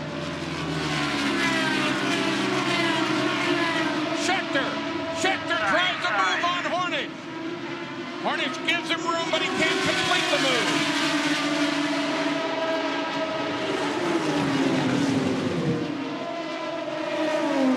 And with that, Hunter Jr. is now closing on Scheckter.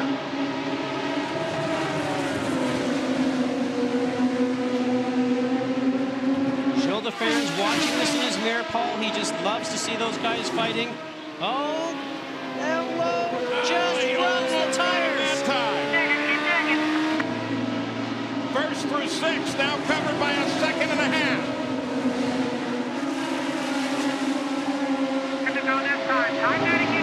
Hornish going to try him again.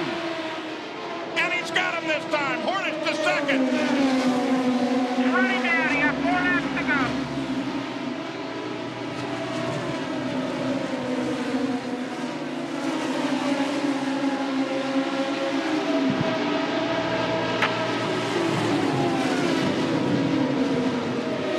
Takes another look at Felipe Giafone. Hornish closes on the leader. There is traffic ahead that may figure in before the checkered flag. Paul Hornish has got a fast race car. Look how far he can drive it into the turns. Ends up catching up to de Ferran on the way in. But you got to put the power down on the way out to be able to make the pass. Don't forget Hornish's last lap move at Fontana. Hornish again sets himself up off the right rear of de Ferran. Now he comes down to the inside, and he goes around de Ferran. Hornish gets de Ferran. Hello, pass. Keep going.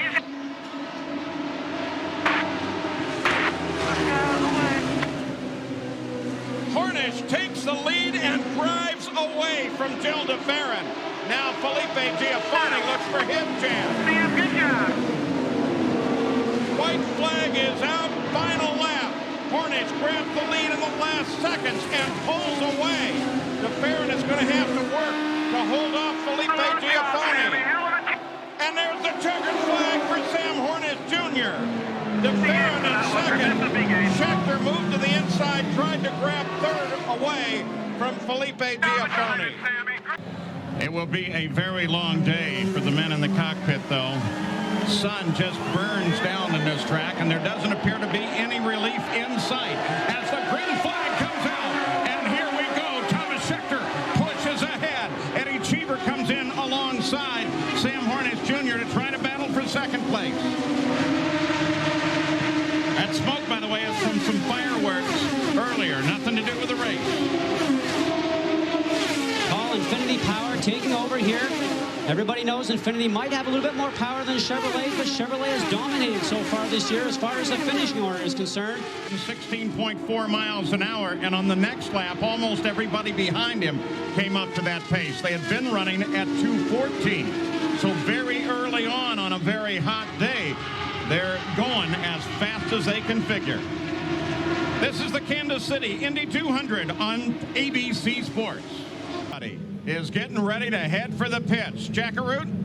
Well, Paul, one of the things that's going to happen to Tomas Scheckter will be one of the first to pit because he's in one of the close pits. But Greg Ray is directly in front of his team. Greg Ray's crewman lifted up the tire to give Thomas a direct run in. 35 gallons of ethanol. He finds his fellow Red Bull teammate directly in front of him, Eddie Cheever. Now, let's see.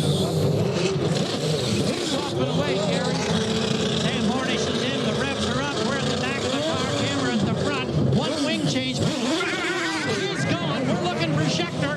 Yeah, Hornish. Flawless in the pits. Jack? Well, Gary, one of the things that happened with your leader, Tomas Scheckter, as he went into the pits he was leading, comes out of the pits, of course, he's not, is the fact that Scheckter was a little tentative pulling out after he received his service. Why? His boss, Eddie Cheever Jr., was directly in front of him. So Owen Snyder just debriefed Thomas and said, look, no problem with the equipment up front. Just make sure when I tell you to go, to drop the hammer. Yeah, Thomas, it's just another car. See if you can believe that. And he brings the field back to the green flag. We're back racing in Kansas City. Boy, look at him split 3 wide for third. Dismore, Scheckter, Radon. There's Richie Hearn on the high side. All clear.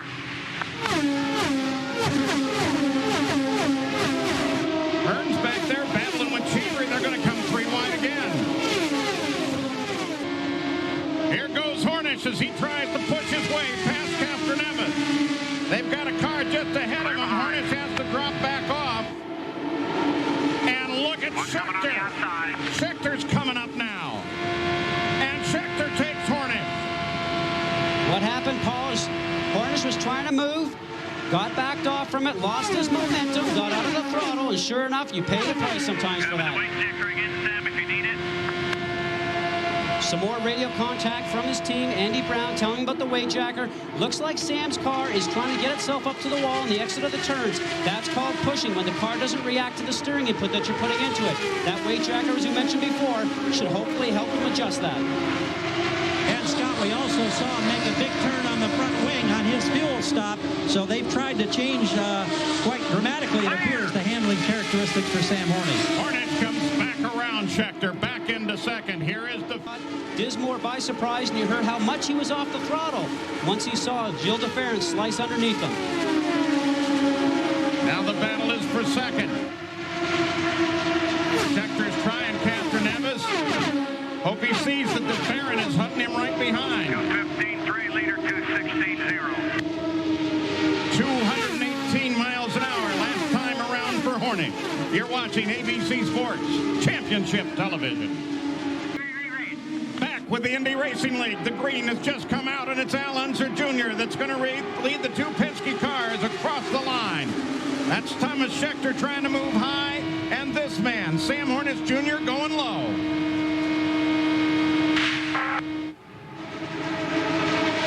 Clear behind the 52. Penske cars go side by side for second. Hornish drops back behind Scheckter.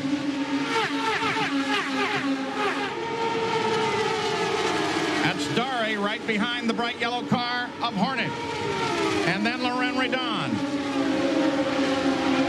Scheckter going high. What he does, Paul, is that every time he gets up to the turn, he lets the car in front break the air, and then the car in front dives down. He tries to run that slipstream around the top, and that's exactly what he did there. A nice move. Paul, let's update you on Dismore's woes. Mark Dismore is in. They're going to have to investigate a failing fuel pressure situation.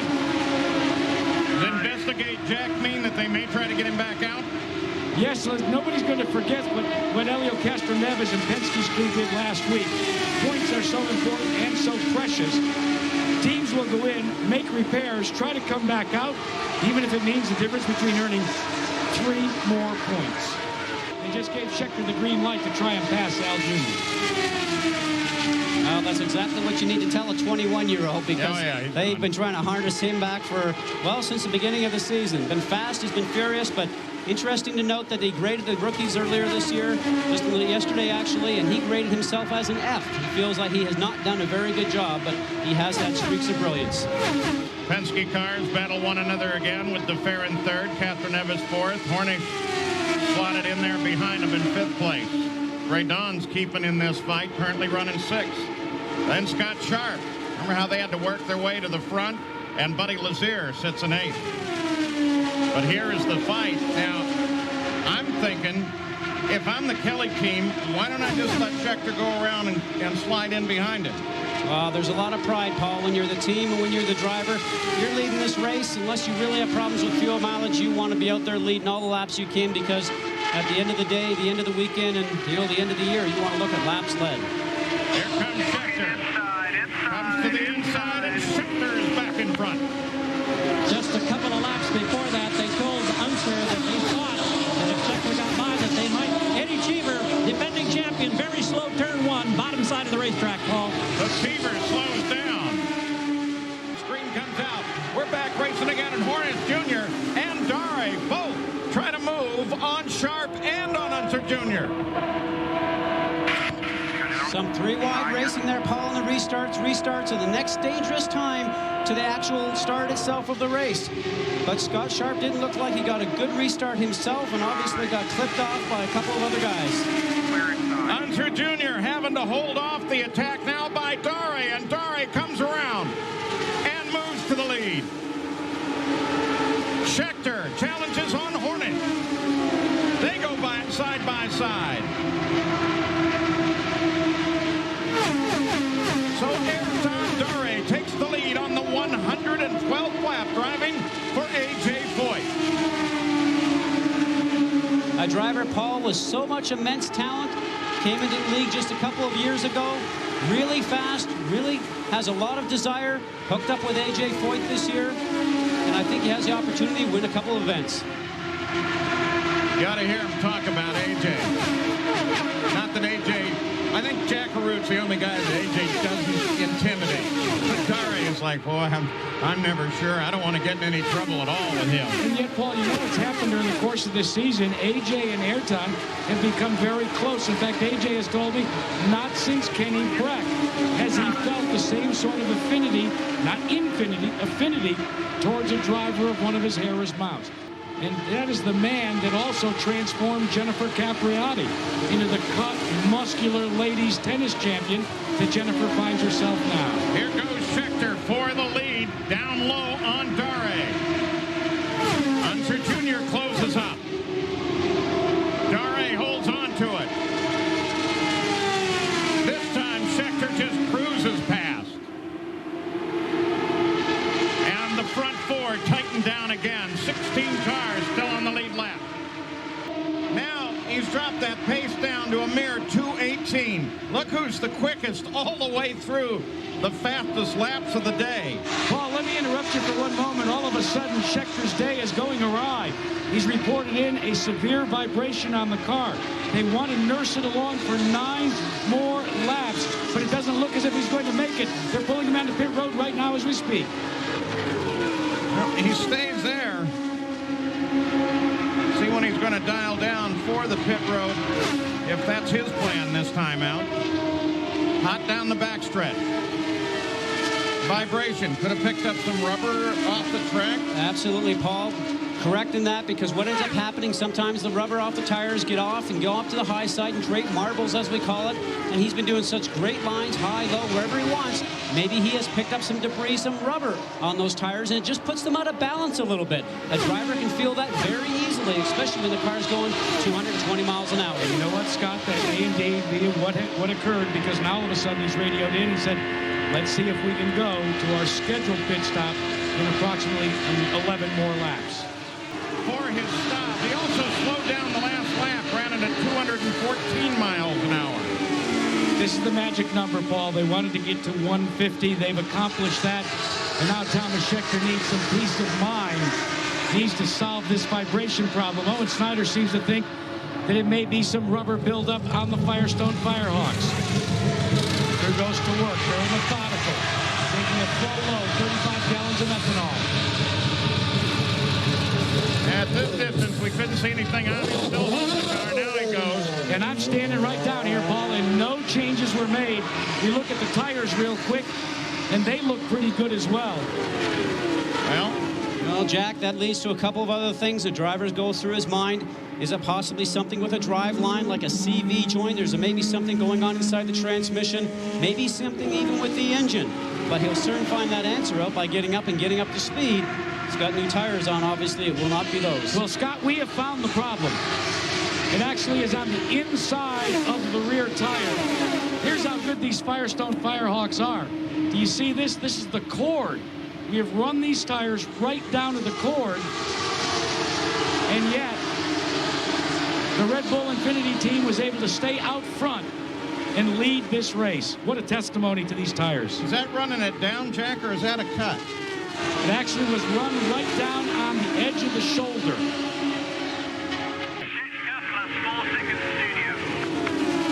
Hearing the information from Andy Brown coming through to Sam, letting him know what's going on, not only in front of him, but also behind him, as we see Tomas Scheckter starting to close the gap. Sam's job now is to actually read the traffic in front of him, hopefully pick a spot to pass.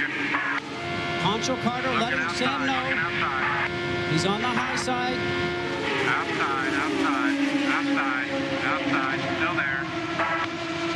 Looks like it's going to work. He's watched Scheckter now. He's going to get that draft going up through there with those cars that are directly in front of him. He chose the right lane.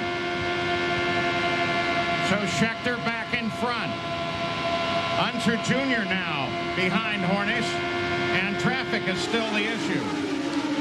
1.5 tracks. You look how fast these guys are going, 215, and we've seen 220 miles an hour by Tomas Scheckter. You think about that, and some guys that are having problems might only be running at 200. The closing rate, as we're seeing right here, right now, is so hard. The driver has to make sure he makes the right choice to go around the traffic in front of him, or he'll lose positions for sure. They're stuck now. You've got these 3 guys in front of them. Let's ride along and listen to some throttle.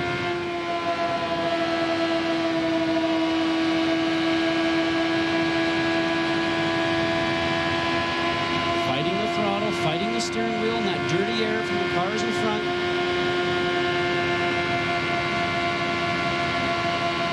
At Kansas Speedway, the Kansas City Indy 200 Indy Racing League. I'm Paul Page with Scott Goodyear and Bob Jenkins. We're up top. We're in the air conditioning. Down in the blistering heat, Jack Harut and Gary Gerald. Sam Hornish is trying to chase down Tomas Scheckter in the closing laps now of this run.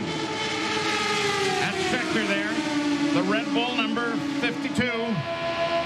And you're on board the Pennzoil Panther number 4 of Sam Hornish Jr. It's that close. And there's plenty of traffic to try and figure out. Paul, both these guys are having a problem getting past these guys in front.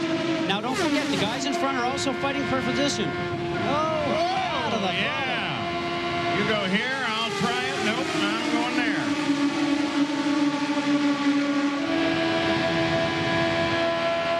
Just think about this, Paul.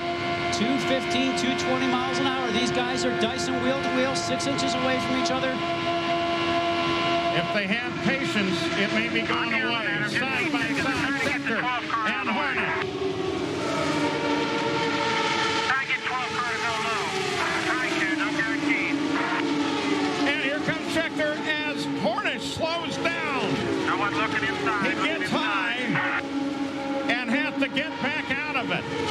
Paul, that was a big-time lift off the throttle. Either something went away in the car, or he got some real dirty air, but he's been working well in traffic, so maybe he's got a problem developing. Still plus 1 second to Unser Jr. with that move up to second. Scheckter still in traffic. And if Sam's heart rate wasn't going fast before, it probably did after that, coming so close to the wall. Don't forget, 3rd in the championship right now. He's here to get points. Inside. Scheckter looks high. Raul Boycel's taken over that ride for Bradley Motorsports, driving for Buzz Calkins. And he's been a factor up in this one. Inside there. Inside. Keep You see Jeff Ward in the number 9 target car from time to time. He's 2 laps down. What a driver wishes that the driver in front would do for him when he's 2 laps down is give him a little bit of space, move out of the way, let him through. These drivers remember things, and sometimes paybacks will come back for you later in the season. Scott, let's update you on the fuel consumption situation for your leader, Tomas Scheckter. We've been saying all season the Infinities swallowed fuel at an alarming rate. With just a handful of laps left, the telemetry reads 13.5 gallons of methanol left on board. I'm not a math major. Can he make the distance? When you've got Hornish and others breathing down your back. Jr. pulls off. He had dropped to third. Let's get that other stack. The Transmission. See the show of oil at the back of the car. Well, and there again, a veteran driver getting... Oh! Scheckter! So close to the win again. Oh. First act, yeah, I'm incredulous too. First accident of the day, and it's the leader, Tomas Scheckter. With 10 laps to go, the car very light on fuel, into the wall. Hornish picks up the lead. Well, maybe a few things might have happened there, Paul. You don't know whether or not there was a little bit of oil from Allen's Jr.'s car on the racetrack. And possibly he just got on top of that and it took him out and put him for a ride. Well, certainly Junior's car was leaking something. If he said it was gearbox, then you assume it's a slightly heavier lubricant out of the gearbox, heavier and very slick. Here we go. We're going to watch Tomas. He's down, coming down towards the apex. Car's going up, and the back end just comes out from underneath him. And I got to tell you, it doesn't look like anything the driver's doing there, but possibly might have been a little bit of fluid on the track. Well, Scott, the report to Tomas Scheckter to Owen Snyder was that a right rear tire went soft without any warning. Something a driver has no control over. Look at the tire right there. He's off the rim. Such Tomas disappointment. Scheckter out of the car. Wow. You know, early on we talked about him grading himself as an F. Well, today I think you have to give him an A or an A+. Looking for his first win, Tomas Scheckter, can you describe the disappointment? You can't. I can't really. I mean, that race was in the bag, 10 laps to go, no problems. And then all of a sudden my right rear went. We got a puncture or something. Firestone give us great tires the whole weekend. Unfortunately, something happened. So we just have to move on, and we'll see. We'll get it right for the next race. And Bob, so he has to settle for a 15th finishing position. What incredible drive, though, for Scheckter today, although it ended up in the wall over at turn number 2. By the 9 miles an hour, Jackaroo. Well, Paul, thus far there's been a little bit of a problem with your leader, of course, Billy Boat. Boat is reporting that the car has a slight push, but when you carry 35 full gallons of... As he starts to worry Catherine Evans. Catherine Evans is one of those that is off the pace. He dropped a position now with the pass of Hornet. You changed tire pressures, and the reply was, yes, we did. Coming to look, look at inside, clear. Oh, too high off of turn 4 for Scheckter. And that really lost the momentum. And continues to lose it. Look at everybody spring past. Paul, he was so high there, he's lucky he did not collect the wall. Let's go down to Jackaroo. Salazar's still running in second, man. But Paul, as you guys said, maybe one of the reasons why he's not... And this is what happened as he came out of the pits.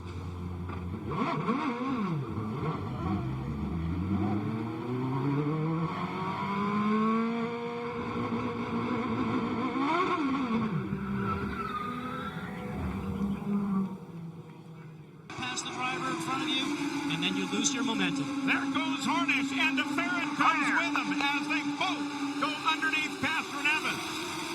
And Scheckter closes in to try to battle as well. And Scheckter gets Catherine Evans. Now remember, we're coming back after this restart. Maybe tire pressures are low. Catherine Evans' car is playing a bit of a blocking line right now. Running low, trying to make sure that the guy doesn't get underneath him. Taking the air away from Scheckter, and sure enough, he's going to start doing some work to try and get himself back up to the front. Now to Farron. Gets around Barron. Brings Scheckter with him. And Schecter's right behind him. He'll probably get a draft coming off the turn. And Scheckter, the 52 car, he's got the boss. start getting a little more careful about that. Well, there's probably some radio communication going now, Paul, after a few of the collisions of those guys have had so far this year as teammates. Oh, look at this. Eating when he got crashed out here tonight. So big disappointment for him, but such a talented young man. He's going to probably win a lot of races coming up here shortly. And to get through that breakthrough race after so many tries, what a satisfying feeling that has to have been. Catherine Evans now has the rookie Tomas Scheckter working on him. Eddie Cheever staying in this battle too. Stopped just before we went green. Took on a full load of fuel. There's been a lot of conversation up and down the pit road about what you need in terms of caution to make it with one stop to go or to make it to the end. Hornish Jr. was especially interested, and they told him, you're going to need green all the way. Catherine Evans still holds off Scheckter. Boat closes on Scheckter. Boat's going to try him. And gets a little high. Again, loses momentum and falls back. Giaffoni now going to close in. All this unraveling in front of a sellout crowd. That was his team coming to him, Paul, telling him that the right rear is going low. Now, Helio Castroneves has an option on his dashboard. He can actually change. He can change a page over and see for himself on the dash what the tire pressures are. Now that is getting below the threshold. They're telling him to pit. They are concerned. It might not be a sensor. It might just be tire pressure going down. We saw with Tomas Scheckter just a few weeks ago. Tire pressure goes down and puts you into the wall. Helio's keeping the pace up. Helio, no reason to be brave here. Follow 1 PSI every lap. Is it possible that Helio, that we're talking about a faulty telemetry reading, and he knows that the car is okay? Is that possible? Well, no, he heard Tim Cindric say, don't be brave, because they're seeing something that they confirmed on the telemetry. Telemetry usually does not go wrong, although there could be a bad sensor. Now, came in on lap Caution jack. Caution jack, sorry. Oh, and it ends up to be a double situation.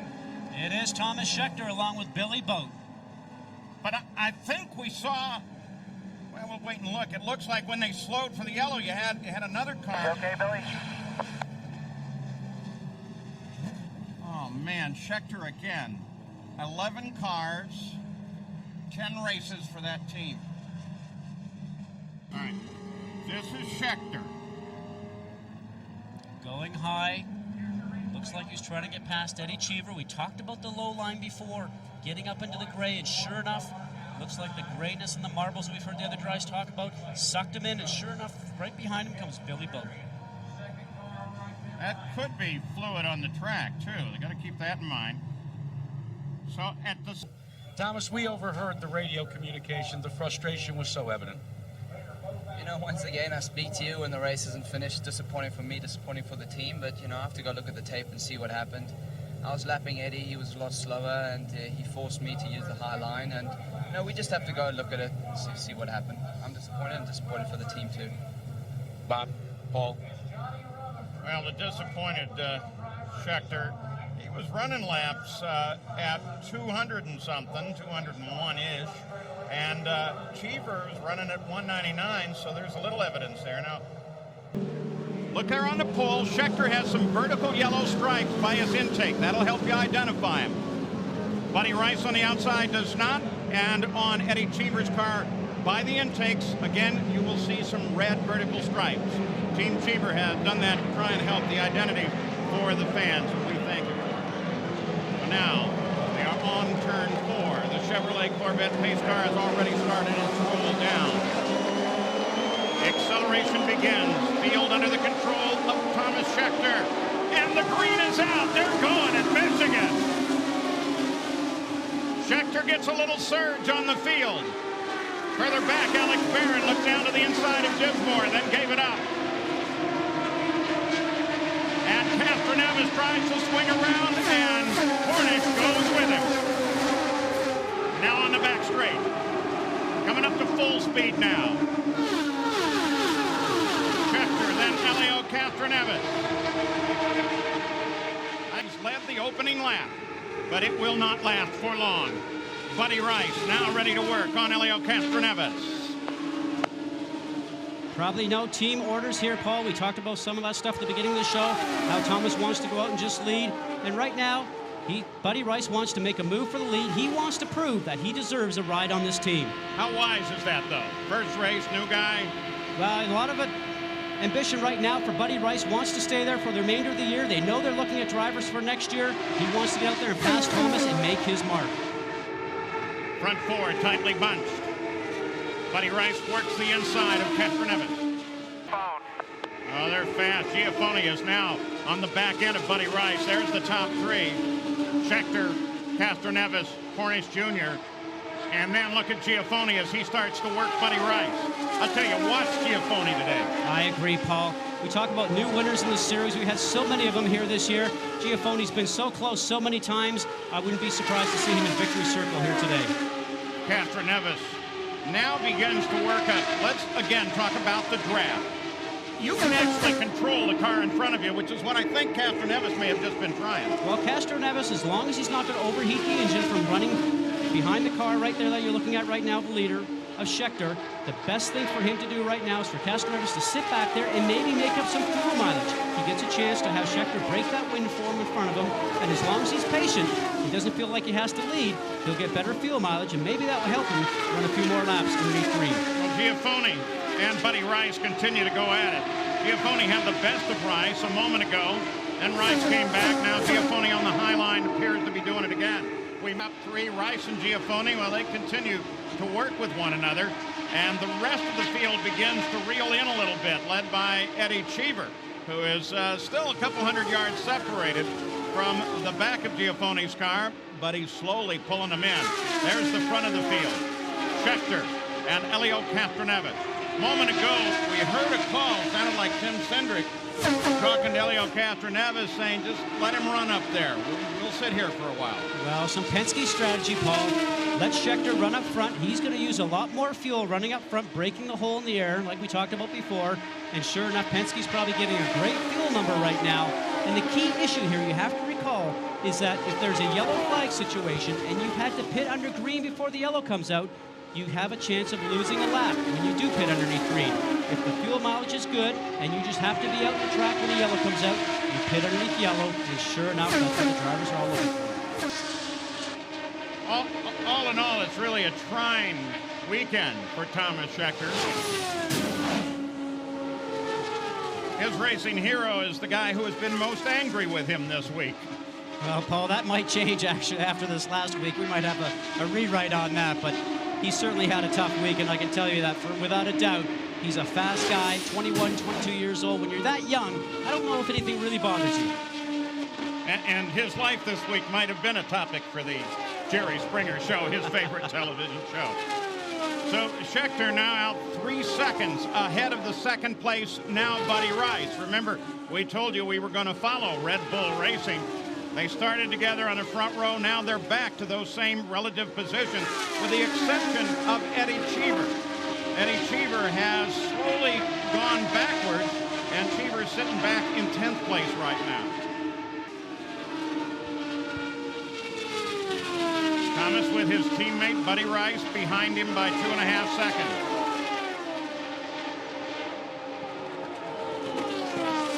Imagine coming down from 218 miles an hour and having to hit that pit speed limit. And Paul, not only that, but the pit speed limit starts back here at that cone, and he's got one of the first pit boxes right here at the beginning of the pit lane. And he hit his marks perfectly. He's reset his fuel. He's taking 35 gallons. They've made a wing adjustment, got down a full turn.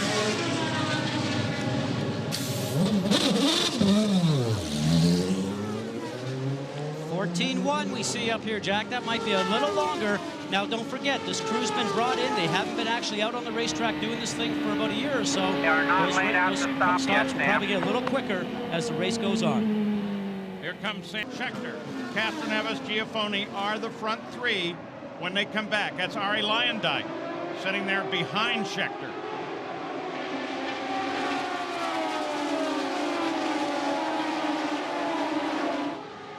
Green flag flies over Michigan, and they're back racing again.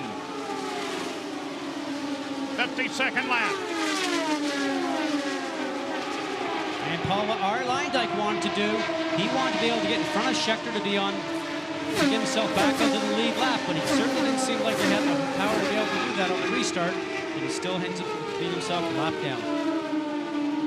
At the same time, Felipe Giafone, who was sitting in third, got caught up with several cars and was unable to mount a charge on the front of the field.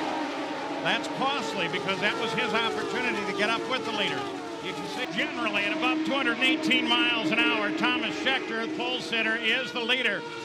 Though Felipe Giafone for a moment poked his nose up in front and paid for it. Fell all the way back to third again. That's Buddy Rice in second.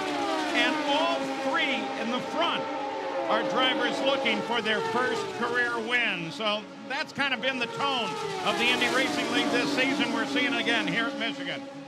Also part of that points battle, Sam Hornish Jr. He's currently in fifth behind Catherine Evis, and they expect him in 3 laps. I'd say probably Catherine Evis about that time as well. So leader in. Well, there is a steely-eyed determination on the face of Tomas Scheckter. He rests in the car. He's resetted the fuel meter. This ragtag crew has gone to work. Problems on the right rear, but they do get it done in time before the 35 gallons per hour. He's out of the way in 13.7 seconds, a marked improvement over the first pit stop. Getting ready to go green. It'll be Scheckter, Giafone, Rice, the top 3 as they come back to the green flag. That's Scott Sharp sitting back there in 4th. Jill DeFerrin did stop under this yellow. And then Tony Rennan. Green flag's out. They're back racing again at Michigan. Got a car in back.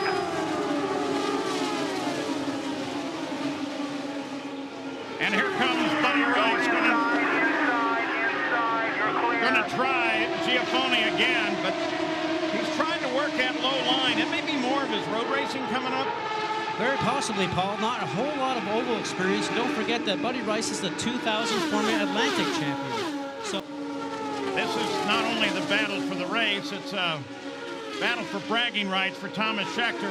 He needs a good comeback. Had a bad week last week, got his boss Eddie Cheever mad at him. Now he's out in front where he's been most of the day. At the same time, the Penske cars, Catherine Evis and DeFerrin, are battling with Sam Hornish Jr. for the championship. Any one of those could come away this day with the lead in the championship fight. Paul, you go back to the situation between Eddie Cheever and Tomas Scheckter. The headlines in the paper this morning talked about Tomas Scheckter. Although he's on pole, does he have support of his boss?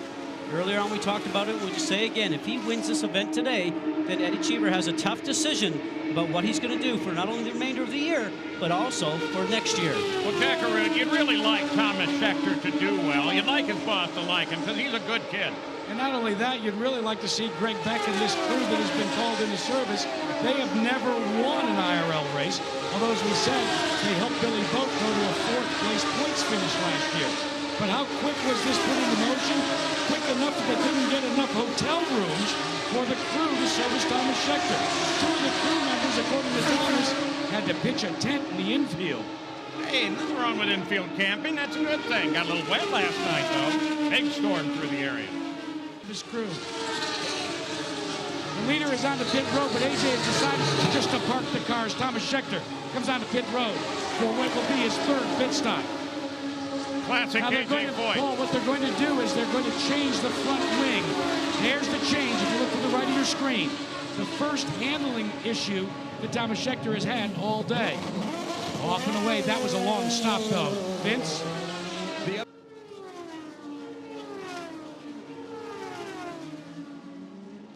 Hannibal's dragging DeFerrin up with him. He's inside looking, but he's not inside yet. He is looking. Coming inside, coming inside. One more time by, Sam, one more time by.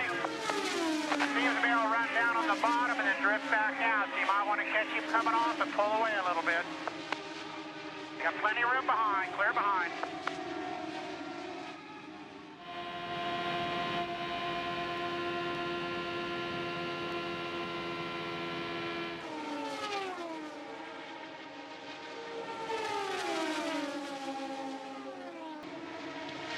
That'll lose a lot of position. What you have to hope for is that everybody else has to stop under the green. and that your crew does superlative work. Remember, this kind of a thrown together crew.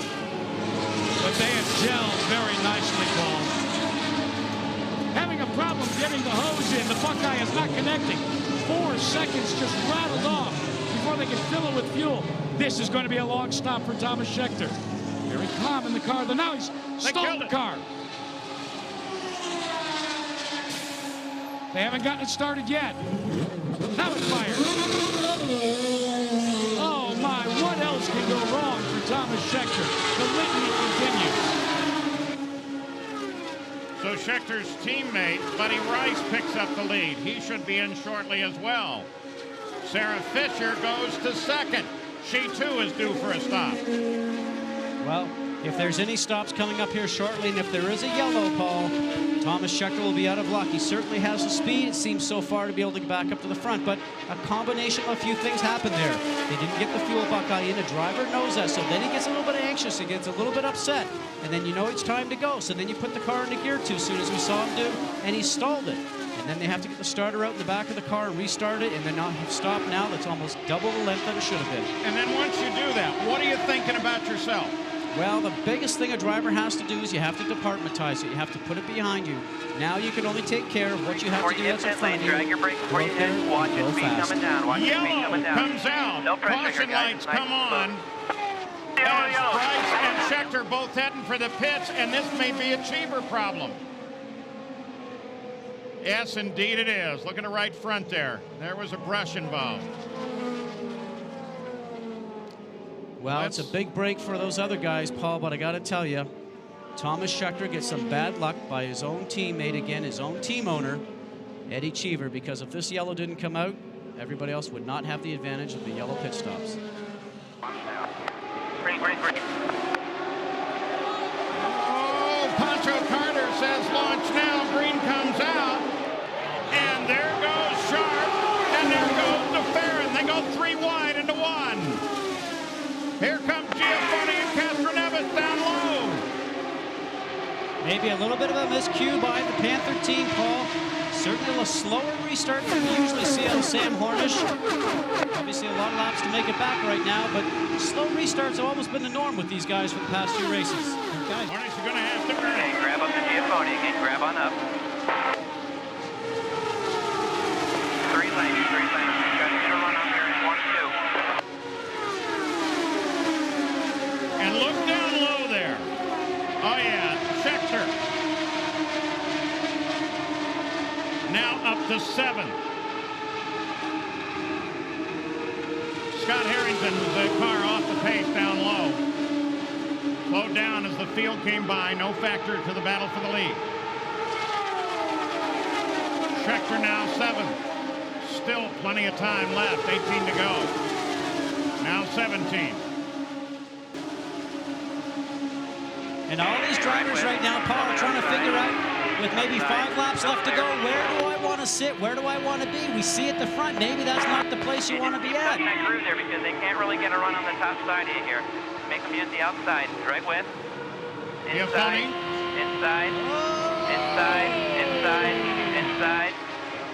You're up there behind if you need. Inside. Sit. Just fight them outside. Still there. Terry had a little help from Hornish, but now he's elected to come down with Giafoni. Going into 1. Still there.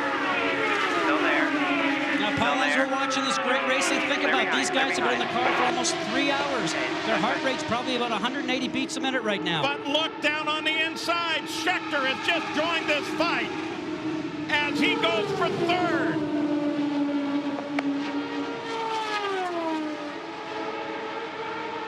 Giafoni back to the front.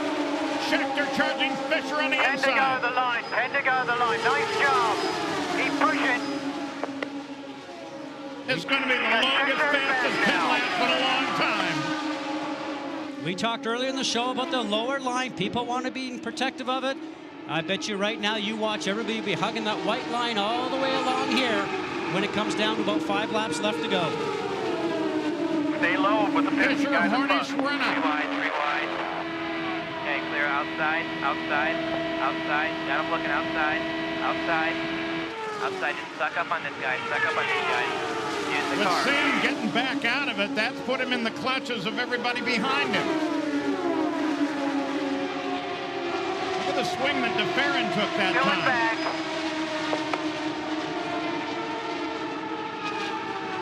A little bit of traffic just up in front. Maybe possibly Billy Boat. The only other driver, team owner of the series beside Eddie Cheever. Who now, Paul, is probably standing up in the pit lane. Over here in front. Let's get around him. 8 to go to the line. 8 to go to the line. Pick your spot here. Show me who's sitting down. Scheckter decides to spin low. Turn back still. But Giovanni continues to hold on to the lead. DeFerrin still running that middle line. Renna goes side by side with Fisher. Oh, do you believe this? This is terrific. Fisher comes back at Still there. Renna. Use these guys ahead. Still there. Quarter. Clear. Okay, stick with these guys. Don't lose that draft. Use the draft as best you can. Oh, Too yeah.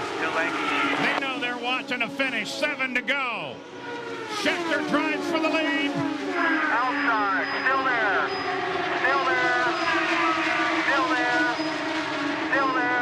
You got a Penske car in back. What usually happens in those situations, Paul, if DeFerrin gets a little bit closer, Nice job. Stay with him. he'll make the difference on whoever he tags Penske car behind. going outside. Eddie Cheever still watching from the pits. Look at that smile.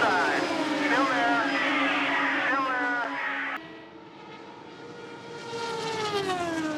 There it is. 2 miles for Tomas Scheckter. Lead's pretty solid. Second is anybody's choice. Sarah down underneath Hornish. Now attacks the Penske cars. Hornish comes back at Sarah. Look at the lead. Scheckter fell all the way to 12th, came back. Here comes Buddy Rice inside Giovanni for second. Oh, he muscled his way past there. Got down on the white line and moved them up before they got to the banking. And here comes Tomas Scheckter. Oh, yeah. Thomas, that was the most impressive 30 laps I've ever seen. Congratulations, bro. You just won your first.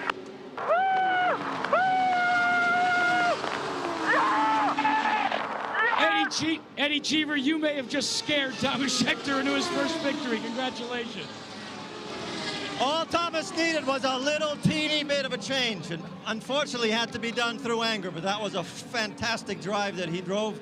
I was the one that did the bonehead move, and I probably should be the one that be set down on Monday. Both of them drove impeccably. I'm so glad that we finally have this Monday. So is it 3 cars at Kentucky or 2? Well, right now you'd say there's 2, and it should be those 2 guys, wouldn't you? All right, Eddie, go to victory lane. And we understand that they are going to display a black flag to Tomas Scheckter for jumping on the start. Now the rule, Paul, right there, on the start of the race, you are not allowed to improve your position on the initial start until you pass the starting line. The white line we see right there, the white, yellow, and blue checkered line. Now on a restart, it is different. On a restart, you are allowed to go as soon as the green flag is displayed. Drivers know when the green flag is displayed by radio contact, either with their pits or with their spotters. If Tomas Scheckter's going to have to come in, it's because he passed before he got to the green flag. And you see Scheckter already turning onto the pit road. And we'll go back and show you the start itself. On board with Scheckter. He's passing cars, Paul, and the green line's right over here. And sure enough, he went past it before he got past the line. And so penalty to our most recent race winner, and that'll put him well behind the field already. In fact, as the field comes around, he's going to go a lap down. Tomas Scheckter, Scott Goodyear with ABC in the booth. You had a problem here at the very beginning. It looks like maybe a miscue on the start put you down a lap. And can you tell us about that and how the car's running? It was unfortunate. Everybody seemed to. Green was out and everybody seemed to brake. I was going to hit someone. I went down a little. They called it a false start. The car's good. Very unfortunate because I think we could have been running up front. But, you know, if we get some good yellows, the right timing, I'm going to be up there again. Well, we wish you good luck. You've had the fastest car on the racetrack by the looks of it, so good luck for the race. So Billy Boat will assume the race in Kentucky. You're watching ABC Sports Championship Television. The caution has just come out for debris, and that couldn't work into Tomas Scheckter's game plan any better. He has been 53 laps without a stop right from the start of the race. So Tomas Scheckter, with his concern about tire wear, now has a chance to come in under the caution, change tires, refuel, but his tires look pretty good. Paul, his tires look absolutely great. If you look at him right here as we're driving along, there's no indiscretion on those tires whatsoever. They're smooth, they seem nice, and for him, that tells him his car is working well, number one, and his setup is perfect. Now, don't forget, didn't have a great qualifying run because of the different rubber on the racetrack, but he's a guy that's been fast since he arrived here. He won last week, and he's been the fastest race car on the track today, and he's been marching through the field, but he was about ready for a stop, Paul. As you mentioned, this works perfectly for Team Cheever right now. He was penalized for jumping the start, and in doing so, they brought him into the pits for a stop and go, but you can't work on the car during a stop and go penalty, so that didn't do him any good whatsoever. Sent him a lap behind the field. He got back on the lead lap with a caution, and now has just been working his way up through the field, sitting in ninth. But here's the lead.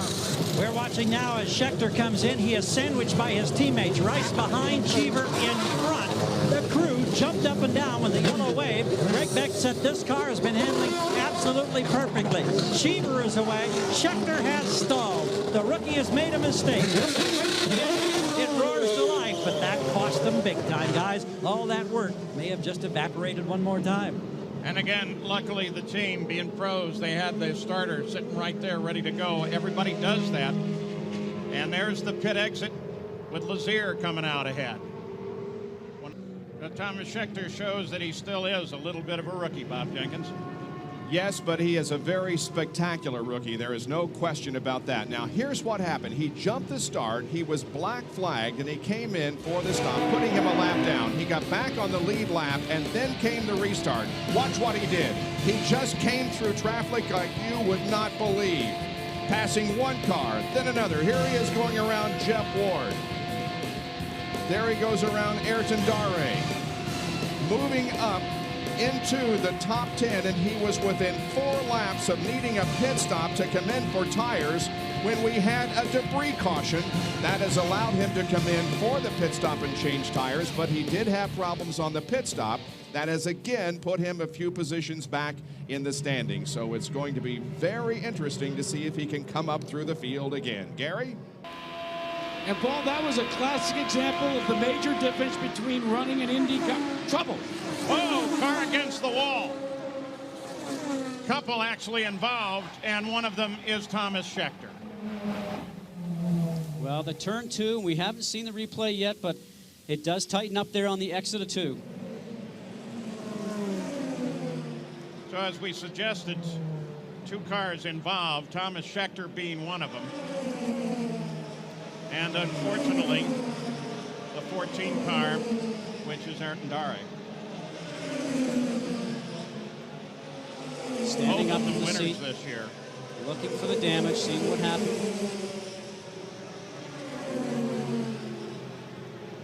Dare was down running 18th at the time of the accident. Scheckter was trying that run for the front. Here it is. We've got a car spinning right there, and I would, looks like it possibly could be Scheckter. Paul will have to get a closer look of it, but lost the car just on the exit of 2. The back end seemed to come around, came around quite quickly. So we don't know if that was a mechanical problem with the car, but then he lost it, backed the car into the wall. Unfortunately, Ayrton Dare was just going around on the high side and got collected. Looked like Scott Sharp had to make a bold move to the left to keep away from it. Yeah, that was Scheckter that backed into the wall first, and Dare tried to run high, but it didn't help. Just put him into the wall as well. Now watch his hands right here to see what happens when the car starts to go around. He corrects once, twice. So initially, something happened with the car. He went to correct. He saw his hands turn down to the right. He came back to center, and then the car wiggled again, and then it was just too much that time, and he couldn't catch it. And off the car went backwards into the wall. Now think about that. The car is going around the turn, 215, 20 miles an hour. and the thing slips out from underneath him. Thomas, for the 8th time a DNF, were you aware that the tire were blistering? No, not at all. And I thought something wrong with the engine because it was lagging a lot down the straights. But I just feel sorry for Dory. It had nothing to do with it. You know, he tried to warn me or warn my pit crew that my tire went. No one warned me. No one warned the officials. We have to sit down with Firestone and make sure this doesn't happen again, really. Is there a way in your mind at these speeds that another driver, another team can make you aware of a situation like that to possibly avoid it? It's a dangerous situation with the tire, and that's exactly why Ayrton told me or told his spotter to tell my spotter or tell the officials. And it's a dangerous situation, and look what happens, you know. So thank him. Well, we're glad you're all right, Paul. We have had a major development here at St. Louis just in the last 48 hours. The leader in rookie points and the driver who won the pole position at Michigan, Tomas Scheckter, has notified his Red Bull Team Cheever he would not be here this weekend. Now, Scott Goodyear, our driver analyst, has been talking with Thomas on the phone. Scott, what did you learn? And Bob, what was a shock to everybody, the Michigan race winner Tomas Scheckter elected not to compete here this weekend. He was in town Wednesday and Thursday morning doing promotional work for Red Bull. But unfortunately, he didn't show up for a meeting in the afternoon on Thursday. When contacted Indianapolis, he said, I cannot race this weekend. I spoke to Thomas on the phone, and he said, you know, due to circumstances beyond my control, I cannot compete this weekend. I'm in favor of the IRL. I hope to get back soon. And off to Jack so he can give us an update with Eddie Cheevers. Well, Scott, I indeed talked to Eddie Cheever before he started the engine on his Red Bull car. He's the owner of Tomas Scheckter's car. He said there's nothing new to report, but he did point to a couple of facts. A, he said Red Bull Infinity Cheever Racing has invested a tremendous amount of money bringing the young rookie and making him a winner. But he also said, Paul Page, I've learned with Tomas Scheckter to come to expect the unexpected. Yeah, I've never heard of that happening with a driver before. Now this